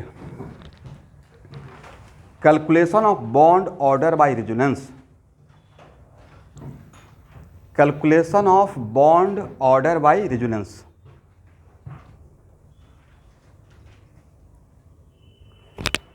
ध्यान सुनिएगा, जनरली बॉन्ड ऑर्डर तो हम लोग केमिकल बॉन्डिंग में एमओटी में निकालते हैं और निकालेंगे कल के क्लास में, वही चल रहा है ना, linear combination of atomic orbital. तो बट रेजोनेंस से भी एग्जैक्ट बॉन्ड ऑर्डर आप बता सकते हैं। ध्यान सुनिएगा, रेजोनेंस से भी आप एग्जैक्ट बॉन्ड ऑर्डर बता सकते हैं, करेक्ट, लेकिन उसके लिए कंडीशन लिखिए।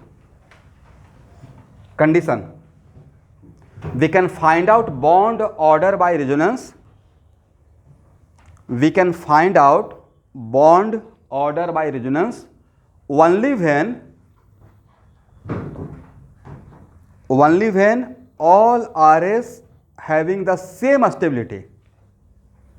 We can find out bond order by resonance only when all RS having the same stability. Correct है, एक कंडीशन है। इसका मतलब रेजोनेंस के हेल्प से आप एग्जैक्ट बॉन्ड ऑर्डर बता सकते हैं, प्रोवाइडेड जितना उस सिस्टम के अंदर आरएस, जो वैलिड आरएस है, जिसका सिग्निफिकेंट कंट्रीब्यूशन है, उन सब के बीच में स्टेबिलिटी डिफरेंस क्या होना चाहिए, 0। करेक्ट है। इसका मतलब कैसा केस मिलना चाहिए, 100% इक्विवेलेंट रेजोनेटिंग स्ट्रक्चर।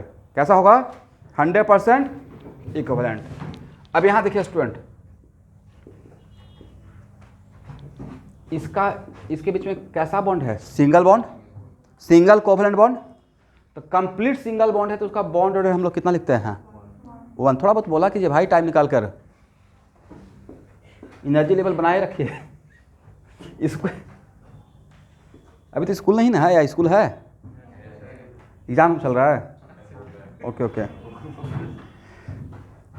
किनके स्कूल में एग्जाम चल रहा है, एक तो SFS हो गया, एक SSA दिसपुर हो गया, डॉन बॉस्को हो गया, होली चाइल्ड भी है, और किसी का चल रहा है, आपका नहीं चल रहा है।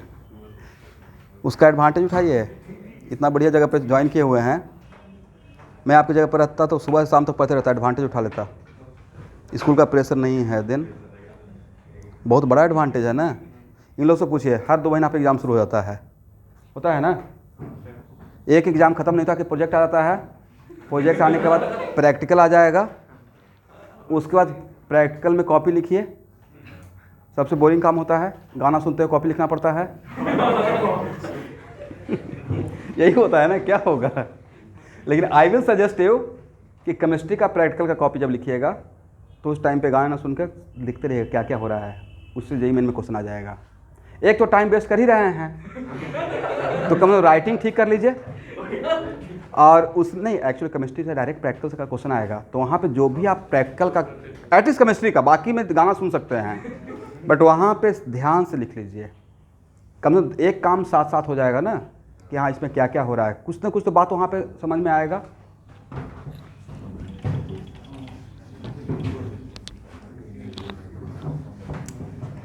देखिए भाई, लेकिन करने वाला जो रहता है ना, उसको ये सब नहीं है। किसी किसी का 98% अटेंडेंस होते हुए भी तो टॉप कर गया है। अभी के टाइम पे, अभी जो 2017-18 के बाद पता नहीं क्या हो गया गुवाहाटी में, बच्चे का, हाँ अभी भी कुछ बच्चे हार्ड वर्क कर रहे हैं, बट वो टेम्परामेंट जो चाहिए ना, 1-2 स्टूडेंट में दिखता है। 10 स्टूडेंट क्लास में ऐसे हैं जिनमें टेम्परामेंट मुझे ज़बरदस्त दिख रहा है, बाकी लग रहा है कि पता नहीं एनर्जी लेवल बहुत लो प्रोफाइल में है। भाई 10th के बाद 11th में बिल्कुल बच्चे का वाइब्रेंट कैरेक्टर होना चाहिए, नहीं, energy level should be very high, तब तो जाकर मतलब कुछ करना है, सॉल्व करना है। लगता है कि एकदम लो एनर्जी लेवल में आ गया, चलिए सर अब क्लास कर लेते हैं, अब तो IT तो चल गया, अब तो करना ही पड़ेगा, उस टाइप का नहीं, प्रॉपर। तो सच बता रहा हूँ मैं, तो ये मैं मजाक में नहीं कर रहा हूँ कि हम लोग भी तो इस एज को क्रॉस किए हैं। दिन भर में 40 किलोमीटर साइकिलिंग करके, एक ट्यूशन यहाँ पे, एक ट्यूशन यहाँ पे, बीच में अगर मेरा रूम है तो एक तरफ डॉक्टर DKC का ट्यूशन सेंटर था, एक तरफ मिस्टर MMR अख्तर सर का, राइट। और एकदम कंप्लीट गर्मी में, और कोई AC नहीं था भाई क्लासरूम में, AC का तो फैन का हवा मिला काफ़ी था, निकलते तो लगता था कि ऐसे बिल्कुल स्वेटिंग, इतना पसीना से एकदम नहाए हुए हैं, बट वो पता ही नहीं चलता था कि गर्मी लग रहा है। वहाँ तो चल रहा था रेजोनेंस, राइट, वहाँ तो ज्ञान का प्रवाह चल रहा था। अब उसको एकदम एक एक वर्ड सुनते रहना है, क्या सर बोल रहे, अच्छा यहाँ पे ये बात होगा, बजा IIT में इससे आगे जाएगा तो नहीं बनेगा तो क्या होगा। अब जहाँ पे ये प्रेशर रहेगा माइंड में कि IIT, अगर एक कॉन्सेप्ट छूट जाएगा तो IIT नहीं होगा, तो वहाँ पे वो गर्मी और ठंडा थोड़े फील होगा, वहाँ तो प्लस अच्छा इस कॉन्सेप्ट से इरोड का ही प्रॉब्लम बनेगा सर, बोल रहे हैं अच्छा ऐसे बनेगा, मतलब प्रॉपर चलते रहता है ना, एक साइकिल है।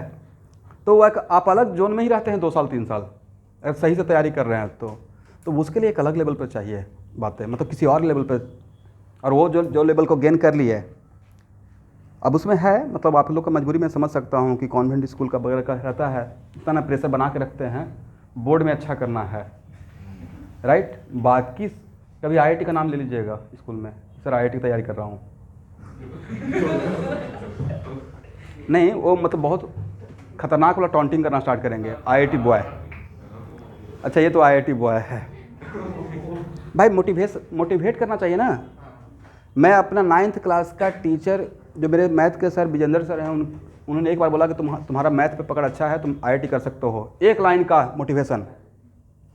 प्लानिंग तो 8th क्लास से था कि मुझे आईआईटी करना है, कुछ नहीं पता था भाई, एक सेंटेंस नहीं पता था आईआईटी के बारे में, गांव में क्या पता रहेगा। I am very much thankful to my senior गांव का, जो तैयारी करते थे, और मजाक में एक दिन पूछ लिया भैया आप क्या चीज़ की तैयारी करते हैं। मैथ अच्छा था मेरा, एक ही सब्जेक्ट तो अच्छा था, वो था मैथ। इंग्लिश तो भगवान भरोसे ही था, जानते ही हैं मेरा इंग्लिश सुनकर पता चलता ही होगा। हाँ हिंदी ज़बरदस्त था, हिंदी मीडियम से, तो निबंध लिखना, ऐसे लिखना, बाकी एक्टिविटी था।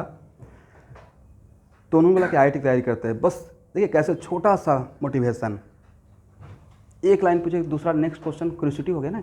देख रहे थे कि आके देख रहे हैं कि एचसी वर्मा लेकर अब प्रॉब्लम लेके ऐसे सोचते रहते हैं कि इतना देर क्या सोचते रहते हैं, बना रहे हैं, सोच रहे हैं अच्छा आंसर, फिर से बना रहे हैं, और वही बंदर वाला प्रॉब्लम जो न्यूटन लॉ ऑफ मोशन में एचसी वर्मा में है, राइट। हम ये क्या खतरनाक प्रॉब्लम रहता होगा, इतना देर सोचते हैं, वही रहेगा ना। बाद में इरोडो भी वहाँ से ही देखना स्टार्ट किया था मैं, तो देखते थे इरोडो लेके बैठे हुए रहते हैं, फिर रशियन राइटर का कैलकुलस आई मेरॉन लेके बैठे रहते हैं, फिर एस एल लोनी लेके बैठे रहते हैं। 8th क्लास में हूँ, वो सब बुक देख रहा हूँ। तो मैं बोला क्या चीज़ की तैयारी करते हैं, तो बताए। और मेरा उनका छोटे भाई के साथ, जिनसे मैं पूछ रहा था, उनसे बड़ा फ्रेंडशिप था, हम लोग एकदम बहुत फास्ट फ्रेंड, मतलब साथ में क्रिकेट खेलना, साथ में गोली खेलना, सब कुछ चलता था, और साथ में कॉम्पिटिशन 1 और 2 आने का। अब गांव के स्कूल में 1 और 2 आ रहे हैं तो आप अंधों में काना राजा हैं राइट। जहाँ कोई नहीं वहाँ पे आप ही सबसे सुपर हैं, वही चल रहा था। बट फिर भी वही तो आपको मोटिवेट करेगा। तो बोले कि आईआईटी सबसे बढ़िया इंडिया का इंजीनियरिंग, आईआईटी सबसे बेस्ट इंजीनियर प्रोड्यूस होता है वर्ल्ड में, इंडिया नहीं बोले, वर्ल्ड बोल दिया वो। लेकिन ये तो बढ़िया है। बोले कि यहाँ ये करने के बाद पैसा बहुत कमाओगे। ये सबसे खतरनाक मोटिवेशन था। और गांव में हैं और अब फैमिली को देख रहे हैं, जहाँ पे 1-1 रुपया का फाइट चल रहा है, वहाँ पे बोले कि सबसे ज़्यादा पैसा। और मेरे गांव के बगल वाले गांव में एक आईआईटीएन था जिसका दूर से मकान दिखता था। तो वो उस गांव में ऐसा ही चलता है, इनका एक मकान है, एक मारुति कार भी है, तो अच्छा उनके पास कार है, समथिंग लाइक दैट। तो मुझे तो यही करना है। हमने उसके लिए करना क्या होगा, क्योंकि अभी तुम मैथ सिर्फ अच्छा करो। तो मैंने 9th में एडवांस मैथ ले लिया और एक बढ़िया टीचर पकड़ा। और जो मेरे हाई स्कूल में टीचर भी थे वो अलग से ट्यूशन पढ़ाते थे। वहाँ से सफ़र स्टार्ट हुआ। अब पहले उनको प्रूफ करके दिखाया कि मैथ में मेरा IQ लेवल है, और मेरा डेडिकेशन हार्डवर्क देखकर बताया कि तुम कर सकते हो आईआईटी। एक लाइन में तुम यहाँ 10th के बाद जहानाबाद मत रुकना, लोकल टाउन, डायरेक्ट पटना भागना। और तो पहले से भी पता था कि ये लोग पटना जाकर तैयारी करते हैं। और गॉड का ब्लेसिंग था कि जिस टीचर को मिल गया वो इंडिया के बेस्ट थे। अभी आज उनका बुक फॉलो करते हैं ना, मैं उनसे पढ़ा हूँ, तो सोचिए कितना बड़ी बात है, राइट। तो ऐसे होता है चीज़ें, मतलब आपके अंदर वो रहना चाहिए। हाँ, उसमें बहुत एक आध नोवेल लिखा जाएगा स्ट्रगल पीरियड में, और हर का जो गांव से निकल के बाहर जाता है ना और एक अपना रास्ता बनाता है, सबका कहानी कुछ स्ट्रगल बना रहता है। एक मेट्रो का बच्चा है, वहाँ पे वो फैमिली के साथ सेटल्ड है, और एक गांव से उठकर आए हैं, सुबह शाम आपको खाना बनाना है, बैचलर लाइफ, इमोशनल ब्रेकडाउन हो गया है क्योंकि फैमिली को छोड़कर आए हैं, बहुत सारा चीज़ झेलना पड़ता है ना ऐसा। तो उन सब चीज़ों को ओवरकम करते हुए वहाँ से ही तो फाइटिंग एटीट्यूड डेवलप होते चलता है। अच्छा, अब फैमिली से अलग हट के कुछ करना है, तो बहुत सारा चीज़ है। एनीवे, इसका बॉन्ड रेट कितना रहेगा 2, और इसका बॉन्ड रेट कितना रहेगा भाई 3 रहेगा। लेकिन सिचुएशन अगर ऐसा रहेगा, तो पहले भी बताए थे, तो बॉन्ड रेट किसके बीच में रहेगा 2 और 1 के बीच में रहेगा, करेक्ट है। तो यहां देखिए, बॉन्ड ऑर्डर लेकिन यहाँ पे रेजोनेंस से बॉन्ड ऑर्डर निकालेंगे, बट रेजोनेंस से बॉन्ड ऑर्डर किस पोजीशन का, जिस पोजीशन जो पोजीशन रेजोनेंस में इन्वॉल्व है। हम लोग यहाँ पे calculation of bond order by resonance निकाल रहे हैं, तो उसमें पहला कंडीशन लिख लिए हैं। करेक्ट कंडीशन क्या है कि all R S should be 100% equal in stability. लेकिन उसमें उस जगह का हम लोग निकालेंगे बॉन्ड ऑर्डर जो पोजीशन रेजोनेंस में इन्वॉल्व है, दूसरी जगह का नहीं। जो पोजीशन रेजोनेंस में इन्वॉल्व ही नहीं है तो उसका वहाँ तो 100% बॉन्ड वही रहेगा, राइट। तो इसका बॉन्ड ऑर्डर का फॉर्मूला है bond order equal to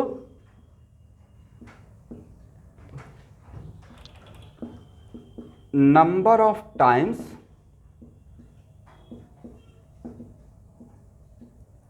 triple bond.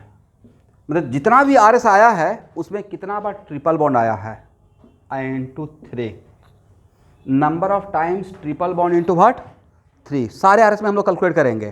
Correct plus, तो सर 3 से मल्टीप्लाई क्यों किए, तो कंप्लीट ट्रिपल बॉन्ड के लिए बॉन्ड ऑर्डर कितना आता है, इसलिए मैं 3 से मल्टीप्लाई कर रहा हूं। Correct plus number of times double bond, और डबल बॉन्ड के लिए कंप्लीट डबल बॉन्ड के लिए बॉन्ड ऑर्डर क्या रहेगा 2, अब plus number of times single bond into what 1 और डिवाइडेड बाय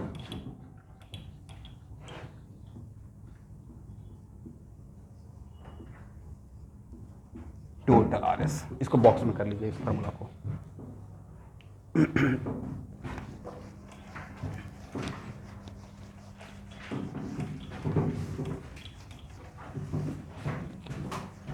हो गया ना एवरीवन।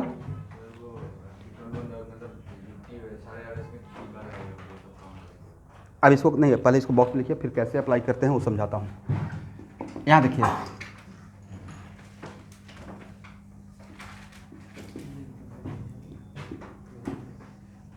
एवरीवन बेंजीन का 2 ही आरएस काउंट होता है, ठीक है। बेंजीन का कितना आरएस काउंट करना है 2। इन दोनों में कौन ज़्यादा स्टेबल, सेम। तो इसका मतलब both are the case of what 100% equivalent. अब भाई यहाँ देखिएगा, आर कौन कौन सा पोजीशन रेजोनेंस में है, तो all position are involve in resonance, है ना। तो ऑल पोजीशन इन्वॉल्व इन, ध्यान सुनिएगा, जो जो पोजीशन रेजोनेंस में इन्वॉल्व रहेगा उसमें से किसी एक पोजीशन को पकड़ लेना है। मान लेते हैं मैं इस पोजीशन पे कॉन्सेंट्रेट कर रहा हूं, तो उस फार्मूला में जो निकालना है ना नंबर ऑफ टाइम्स, तो हर जगह पे इस पोजीशन को ही देखना है। करेक्ट, और इसका जो बॉन्ड ऑर्डर निकालिएगा वही हर जगह का बॉन्ड ऑर्डर हो जाएगा। समझे नहीं समझे मेरे बात को। करेक्ट, तो यहाँ पे इन दोनों आरएस में ट्रिपल बॉन्ड कितना टाइम्स 0 बना ही नहीं है। सिंगल बॉन्ड डबल बॉन्ड कितना टाइम्स, अगर इसमें यहाँ देख रहे हैं तो इसमें भी यहाँ ही देखना है ना, कि इसमें फिर यहाँ देख लीजिए। करेक्ट, तो नंबर ऑफ डबल बॉन्ड्स कितना 1 टाइम्स, तो 1 इंटू 2 लिखें। करेक्ट, और सिंगल बॉन्ड कितना टाइम्स 1 इंटू 1, और टोटल आरएस कितना 2, तो बॉन्ड ऑर्डर कितना हो जाएगा 1.5। करेक्ट है ना। तो आज के बाद यहाँ का 1.5, यहाँ का 1.5, या हर जगह का 1.5। इसका मतलब है कि बेंजीन का जो रेजोनेंस हाइब्रिड हम लोग दिखाए थे, आपको याद है आप लोग को, पहला एग्जाम्पल तो यही लिया था मैं। तो यहाँ का बॉन्ड ऑर्डर जो पार्शियल डबल बॉन्ड था, तो उसमें बताया था कि पार्शियल डबल बॉन्ड में कुछ भी हो सकता था, बट यहाँ पे एग्जैक्ट कितना है 1.5। तो ऐसा ऑब्जेक्टिव आएगा तो बन जाएगा, एटलीस्ट ये आएगा तो ठीक है। तो यहाँ पे बॉन्ड ऑर्डर हो गया, बट मैं ये नहीं बोल रहा हूँ कि हर जगह को 1.5 ही रहेगा। इस एग्जाम्पल में बेंजीन में 1.5 रहेगा।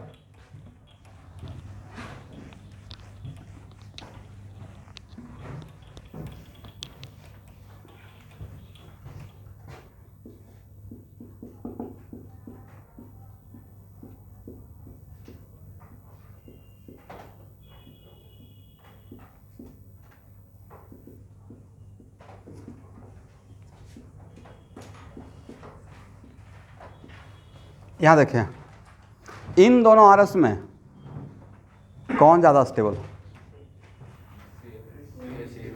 सेम है। This is also the case of what? 100% equivalent, correct. तो बोलिए, तो यहाँ से जो बॉन्ड ऑर्डर निकालेंगे with the help of resonance, वो बॉन्ड ऑर्डर क्या यहाँ का बताएगा? ये पोजीशन इन्वॉल्व रेजोनेंस में नहीं है, जो पोजीशन रेजोनेंस में मिलता है उसका बॉन्ड ऑर्डर बताएगा, करेक्ट है ना। तो आप कहीं एक जगह पे फोकस कर लीजिए। तो यहाँ पे देखिए, तो दूसरे आरएस में भी यहाँ ही देखना है, तो कितना बार सिंगल बॉन्ड, कितना बार डबल बॉन्ड, मैं इस जगह का निकाल रहा हूँ बॉन्ड ऑर्डर भाई, ठीक है। मतलब between what? Carbon and oxygen. किसके बीच का? कार्बन एंड ऑक्सीजन का। तो बॉन्ड ऑर्डर कैलकुलेशन क्या? 1 × 2 + 1 × 1 डिवाइड बाई 2 कर दें, 1.5।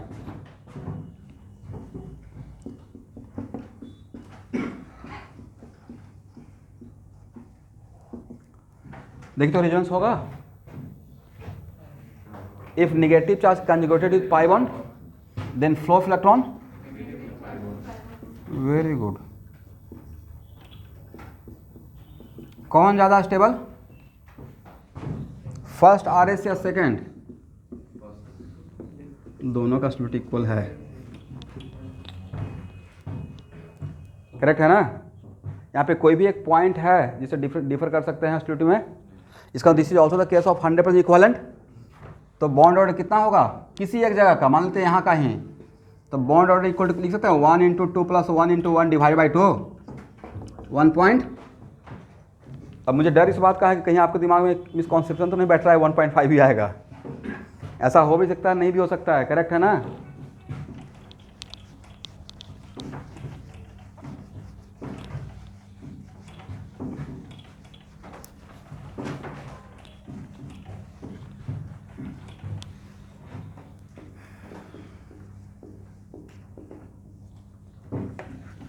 हो गया।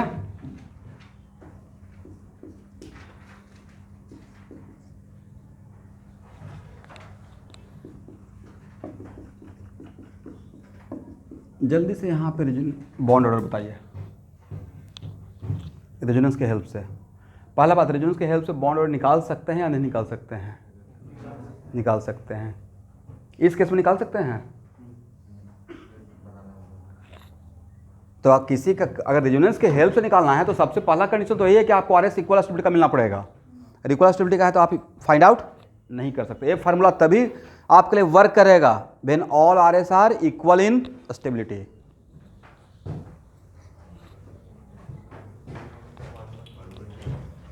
क्या आप लोग का आंसर 1.5 आया है?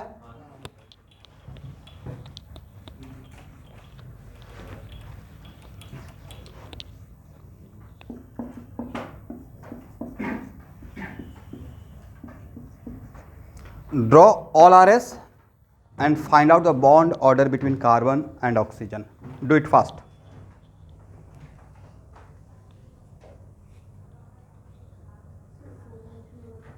क्या बोले? 4/, वेरी गुड। अब शॉर्टकट ले लिए, फिर भी ड्रॉ कीजिए।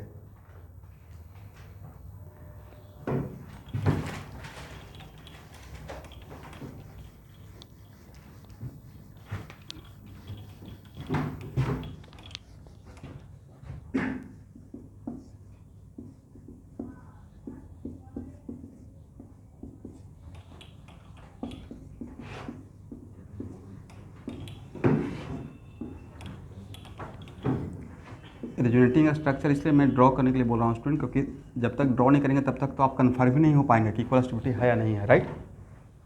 चलिए, इन तीनों आरएस का स्टेबिलिटी डिफरेंट है या सेम है?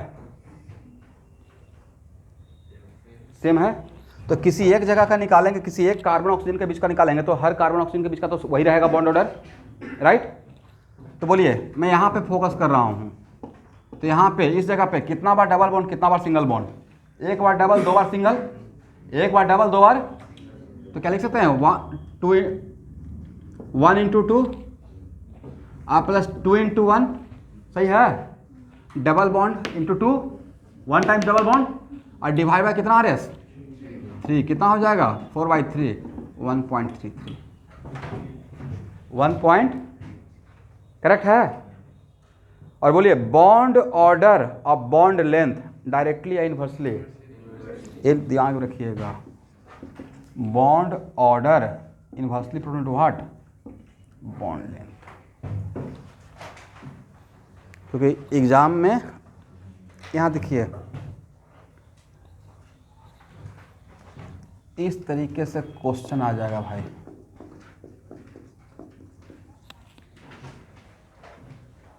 यह है फॉर्मेट, मैंने सही बोला एक बार बोला, सल्फ्यूरिक से सल्फेट, राइट, वैसे ही फॉर्मिक एसिड से फॉर्मेट। तो इसमें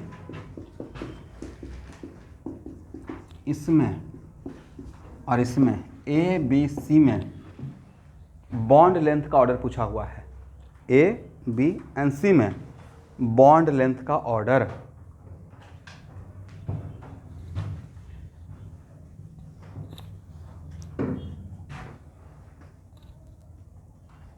एक और दे देते हैं स्टूडेंट, कार्बन मोनोऑक्साइड। अच्छा, आप लोग थोड़ा बहुत तो एमओटी पढ़े होंगे, मैं शेयर किया था ग्रुप में, याद है? स्कूल के एग्जाम के लिए उसमें एक शॉर्टकट में लास्ट में बोल रहा होगा कि बॉन्ड, यस, और 14 टोटल इलेक्ट्रॉन 14 है तो उसका बॉन्ड ऑर्डर 3, एक मैं शॉर्टकट सिखाया होगा उसमें लास्ट में जाकर। एनीवे, तो मैं कार्बन मोनोऑक्साइड का हिंट करता हूँ। इसमें कार्बन ऑक्सीजन के बीच में बॉन्ड ऑर्डर एग्जैक्ट 3 होता है, कितना? 3। तो ए से लेकर डी तक कार्बन ऑक्सीजन के बीच का बॉन्ड लेंथ का ऑर्डर बताइए।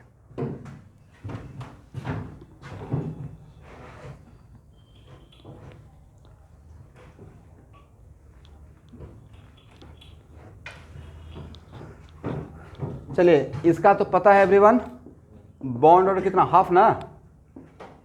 इसका तो अभी निकाले हैं, बॉन्ड ऑर्डर कितना, 1.33। इसमें कितना बॉन्ड ऑर्डर होगा, ये एमओटी में हम लोग सीखेंगे, या पहले से जो जानते हैं उनके लिए मैं हिंट कर रहा हूँ, 3। CO2 में कार्बन ऑक्सीजन के बीच में, यहाँ देखिए सही है, और CO2 में कार्बन ऑक्सीजन के बीच में बॉन्ड ऑर्डर, यहाँ देखिएगा, ये पता है कि एग्जैक्टली नहीं निकाल सकते हैं, बट ये पता है कि डबल बॉन्ड से थोड़ा बड़ा रहेगा, राइट।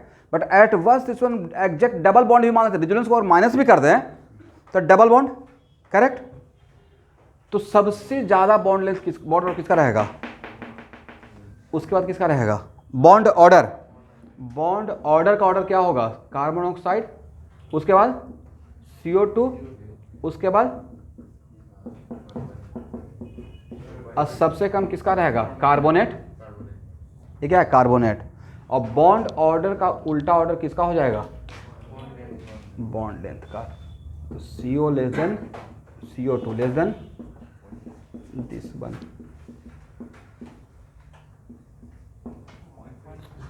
किसी को डाउट है तो पूछ लीजिए। सॉरी, एक 1.5 भाई, 1.5।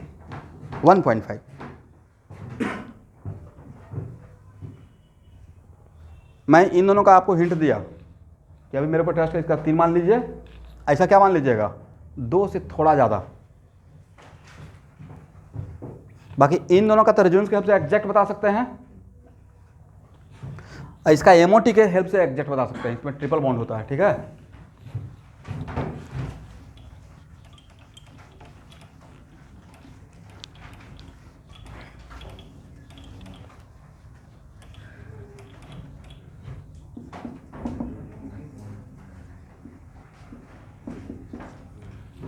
Draw all RS and find out the bond order between carbon and carbon. Do it fast.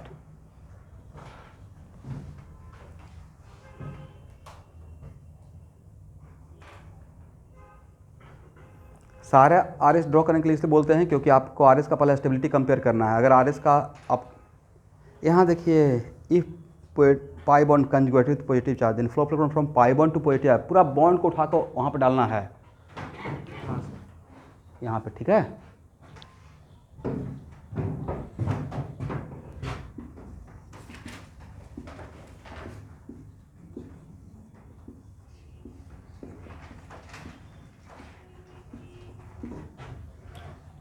Very good.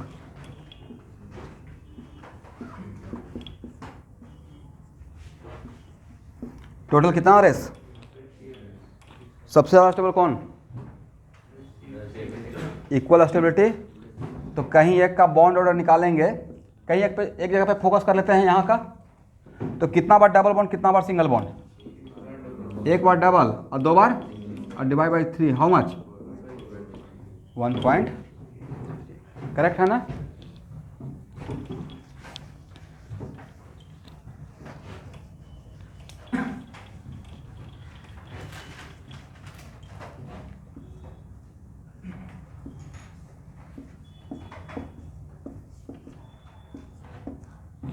Draw all RS and find out the bond order.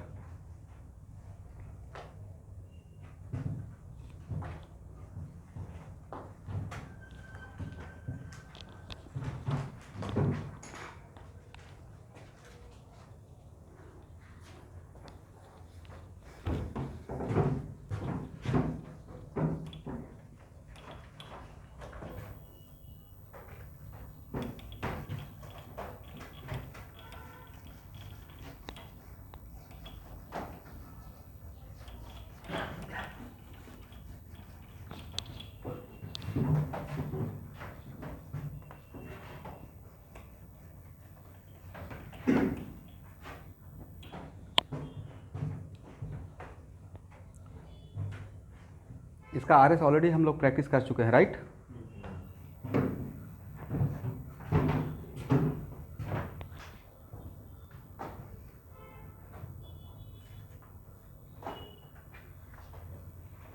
अगर one of the R S में यहाँ देख रहे हैं तो सारे R S में यहाँ पे ही देखते रहना है। करेक्ट है? पहले 5 आर एस मिला होगा इसका, करेक्ट है?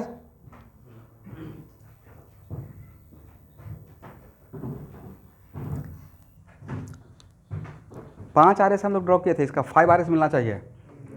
और सबका स्टोरी डिफरेंट है, सेम है, किसी भी पॉइंट से आप डिफरेंट नहीं कर सकते हैं। करेक्ट? इसका this is also the case of 100% equivalent. तो यहाँ पे अगर यहाँ पे देख रहे हैं, मान लीजिए यहाँ पे ही सब लोग फोकस कर लीजिए, तो कितना बार सिंगल बॉन्ड आया है? 2 बार डबल बॉन्ड आया है। Out of 5 R S how many times double bond? यहाँ पे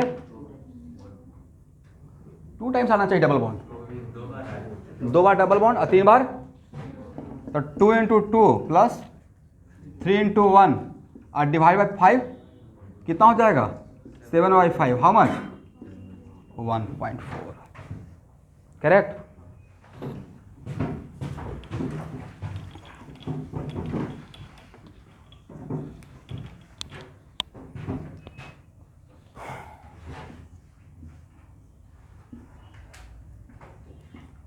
इसका आर एस ड्रॉ मत कीजिए, ये रेजोनेंस के नोटबुक में ही कहीं पर ड्रॉ करवाया होगा मैं। इसका आर एस देखिए तो ड्रॉ करवाया गया है, 7 आर एस था इसका, है ना?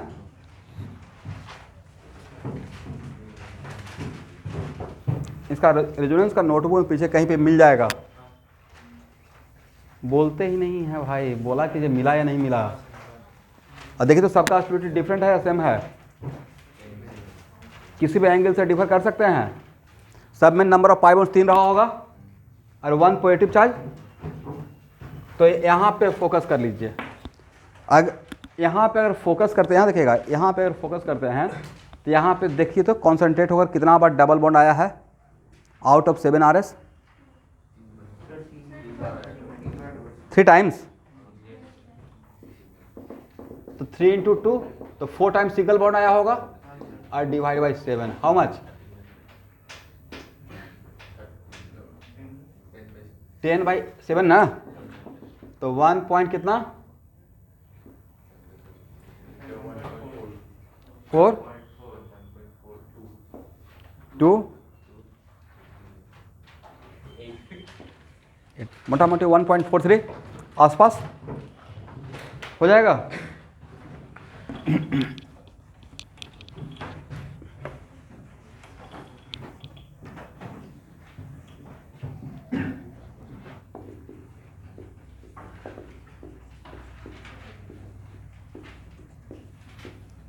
एन फैक्टर जब मैं पढ़ा रहा था तो क्या ये ड्रॉ किया था? समय कौन था? H3 right? इसका एन फैक्टर कितना था, याद है? कुछ एन फैक्टर था क्या? Normality factor, right?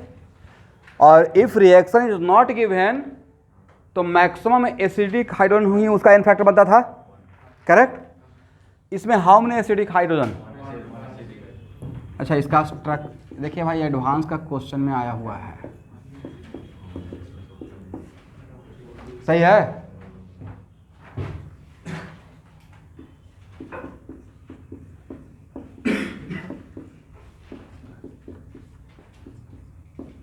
पहली बात तो क्या, स्ट्रक्चर ड्रॉ कर लीजिए।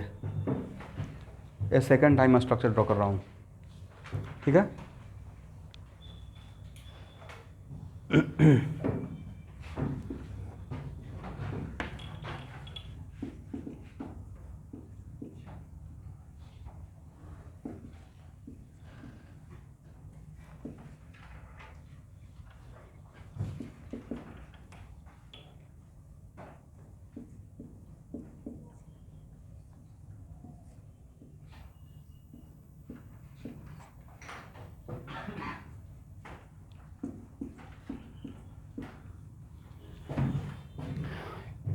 यहाँ देखिएगा, तो मैं थीम बता रहा हूँ कि एक्चुअली क्या क्वेश्चन कैसे, ए मैच द कॉलम का क्वेश्चन था। और यहाँ समटाइम्स जनरली कॉलम मैचिंग का जो मैचिंग का क्वेश्चन होता है उसमें 2 कॉलम रहता है, ऐसे ऐसे, राइट? 3 कॉलम भी हो सकता है, ऐसे ऐसे ऐसे, हाँ या ना? ये तो मेरी मर्जी है ना कि कैसे कॉलम बना रहे हैं। एक का पी और पी का आर, यहाँ पे ऐसे कर देंगे। तो इसमें पहला एक क्वेश्चन ये था कि इन सब का एन फैक्टर क्या रहेगा if reaction is not given. Reaction नहीं दिया रहेगा तो एन फैक्टर क्या लेंगे। और उसके बाद था कि मैक्सिमम एसिडिक हाइड्रोजन अगर आयनाइज हो जाए, जितना इसमें हाइड्रोजन एसिडिक हाइड्रोजन है तो इसमें कितना था, 3 था, जो ऑक्सीजन से अटैच रहेगा। देन इन तीनों के बीच में ऑक्सीजन और फास्फोरस के बीच का बॉन्ड लेंथ का ऑर्डर निकालना था। नहीं समझे बात को? किसके बीच का? ऑक्सीजन और फास्फोरस के बीच का बॉन्ड लेंथ का ऑर्डर। तो बॉन्ड लेंथ का यह डायरेक्टली क्वेश्चन इनऑर्गेनिक और ऑर्गेनिक को मिक्स कर दिया गया, नहीं? तो भाई इसका स्ट्रक्चर क्या रहेगा सर? इसका स्ट्रक्चर ये रहेगा, हाँ या ना? इसका स्ट्रक्चर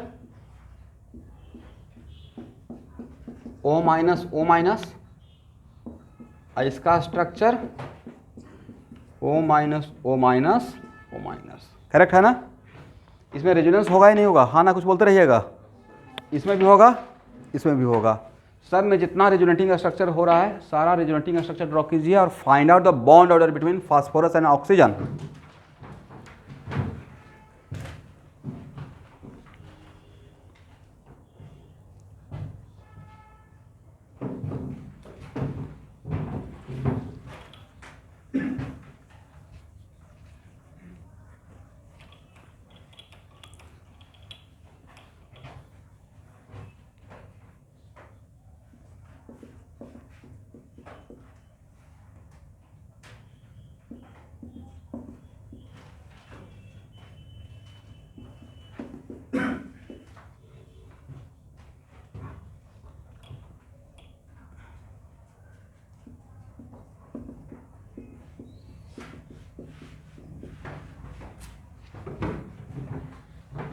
और मेरे आंसर से मैच करते रहिएगा। पहले आप लोग खुद का फाइंड आउट कीजिए, फिर मैच कीजिएगा।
सही है। सबसे बड़ा बॉन्ड लेंथ किसका रहेगा? बॉन्ड ऑर्डर किसका था? तो बॉन्ड ऑर्डर का ऑर्डर क्या हो गया? A greater than B greater than C. तो बॉन्ड लेंथ का ऑर्डर क्या हो जाएगा? A less than B less than C हो जाएगा। Correct everyone?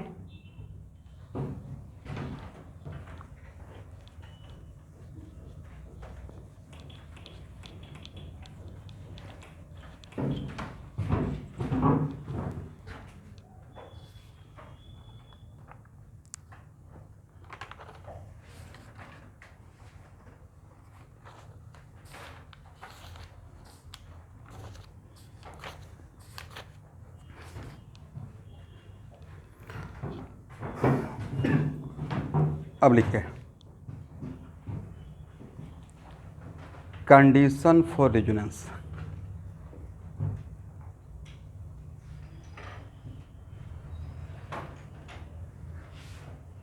चलिए तक सर ये तो बिल्कुल सबसे पहले पढ़ाना चाहिए कि सबसे रेजोनेंस स्टार्ट कर रहे हैं तो सबसे पहला सेकंड बात थीम तो यही होना चाहिए, एग्जैक्टली होना भी यही चाहिए। Condition, what is criteria and condition for resonance. But मैं चाह रहा था कि पहले आप रेजोनेटिंग का स्ट्रक्चर से फैमिलियर हो जाइए बाद में, क्योंकि पहले ही अगर वो पढ़ाते तो चीज़ थोड़ा ऊपर ऊपर चला जाता। ठीक है, तो फर्स्ट कंडीशन लिखिए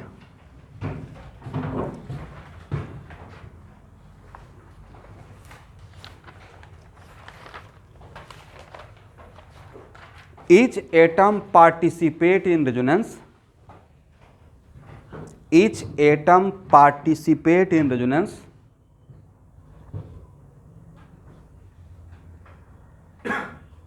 must have, ये जो कंडीशन लिखवा रहे हैं उस पर भी आपको क्वेश्चन मिलेगा, जिसको लाइटली नहीं लेना है।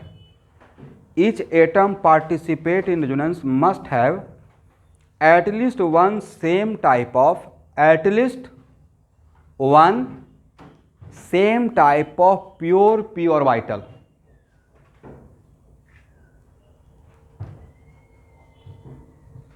at least one same type of what? इसका मतलब समझे, मान लेते हैं कि अगर दो double bond, it is very important to note that दो डबल बॉन्ड अगर आपस में रेजोनेंस कर रहा है, मतलब 4 एटम इन्वॉल्व है।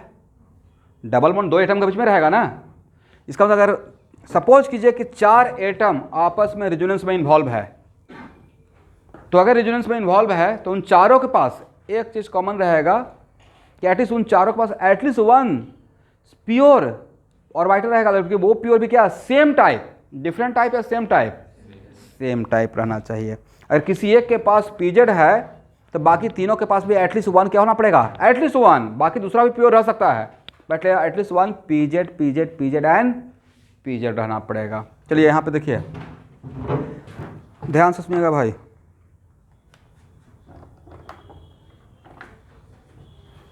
बैम्बू ट्री देखें, चलिए मान लेते हैं कि एक लाइन से बैम्बू ट्री को एक लाइन पे खड़ा किया गया, करेक्ट। अब ग्राफ में तो बना सर ऐसे भी तो हो सकता है bamboo tree, not like that. मान लीजिए कि स्ट्रेट है, ठीक है, तो पाई बॉन्ड किससे बनता है, ड्यू टू एक्सल ओवरलैपिंग या लैटरल। मान लेते हैं कि ए पीजेड है, ए पीजेड है, आपस में ऐसे पाई बॉन्ड बना रहा है ना, और ए भी क्या हो रहा है, आपस में पाई बॉन्ड, और ये दोनों बिल्कुल ऐसे एक प्लेन में है, को प्लेनार है, क्या है, एक प्लेन में। तो हो सकता है कि इसके साथ, इन दोनों में से इसके बीच में बॉन्ड ब्रेक हो गया और इसके बॉन्ड बीच में बॉन्ड ब्रेक होकर इसके साथ ओवरलैपिंग करना स्टार्ट करे। ऐसा भी तो हो सकता है कि पाई बॉन्ड अपना पोजीशन चेंज करके अब इसके साथ ओवरलैपिंग कर रहा है। इसका मतलब है कि मान लेते हैं रेजोनेंस में ऐसे होता है कि बहुत सारा प्योर ऑर्बिटल अगर एक प्लेन में ऐसे ऐसे खड़ा है तो एक बार इसके साथ टकराएगा, लैटरल ओवरलैपिंग, और एक बार इसके साथ। प्रेजेंटेशन के लिए एरो से दिखाते हैं, जो एरो दिखाते हैं वो प्रेजेंटेशन के लिए है। एक्चुअल क्या हो रहा है, एक्चुअल हो रहा है कि एक बार रेजोनेंस कर रहा है, राइट, तो एक बार इसके साथ इन्वॉल्व है लैटरल ओवरलैपिंग में और एक बार इस ऑर्बिटल के साथ। यहाँ पे एग्जांपल दूंगा, वो वहाँ से ज़्यादा क्लियर होगा, करेक्ट। दिस इज द वजह, मान लेते हैं एक पाई बॉन्ड ऐसे रहता है अलोंग जेड एक्सिस, इस टॉपिक को नेक्स्ट क्लास अच्छे से स्टार्ट करूँगा। मेरा हेडिंग यही रहेगा, कंडीशन फॉर रेजोनेंस। बट थोड़ा सा इंट्रोडक्शन करके छोड़ देते हैं ताकि आप लोग के दिमाग में चलते रहना चाहिए क्या सर बोल दिए। तो अगर एक one of the pi bond along Z axis और दूसरा pi bond along by axis रहेगा और इसके बीच में अगर बॉन्ड ब्रेक भी हुआ तो क्या आपस में पाई बॉन्ड बना पाएगा? नहीं बना पाएगा। करेक्ट, दिस इज द वजह। पहला ही लाइन क्या बोला गया है कि all atom participate in resonance must have at least one different type या same type of p orbital. तो यहाँ से ही नेक्स्ट क्लास स्टार्ट करेंगे। नेक्स्ट क्लास और भी भयानक क्लास रहेगा, इंपॉर्टेंट रहेगा। रेजोनेंस का क्लास तो छोड़ना ही नहीं है भाई, चाहे आंधी आ जाए तूफान आ जाए, मतलब एग्जाम आ जाए या कुछ भी आ जाए, रेजोनेंस क्लास करते रहिए। सर मतलब वो रेजोनेंस में वो पाई बॉन्ड ऐसे पोजीशन चेंज कर रहा है ना, मतलब वो सिर्फ वो p ऑर्बिटल ही चेंज कर रहा है। हाँ, क्योंकि जिस आइटम का हम लोग सोच रहे हैं वो कार्बन ऑक्सीजन ही है, नाइट्रोजन है ऑर्गेनिक केमिस्ट्री में। डी रहता तो अलग बात है, लेकिन डी तो है नहीं और उतना जाना भी नहीं है। इतना ही समझिए ना, काफ़ी हो जाएगा। हाँ स्टूडेंट बोलिए।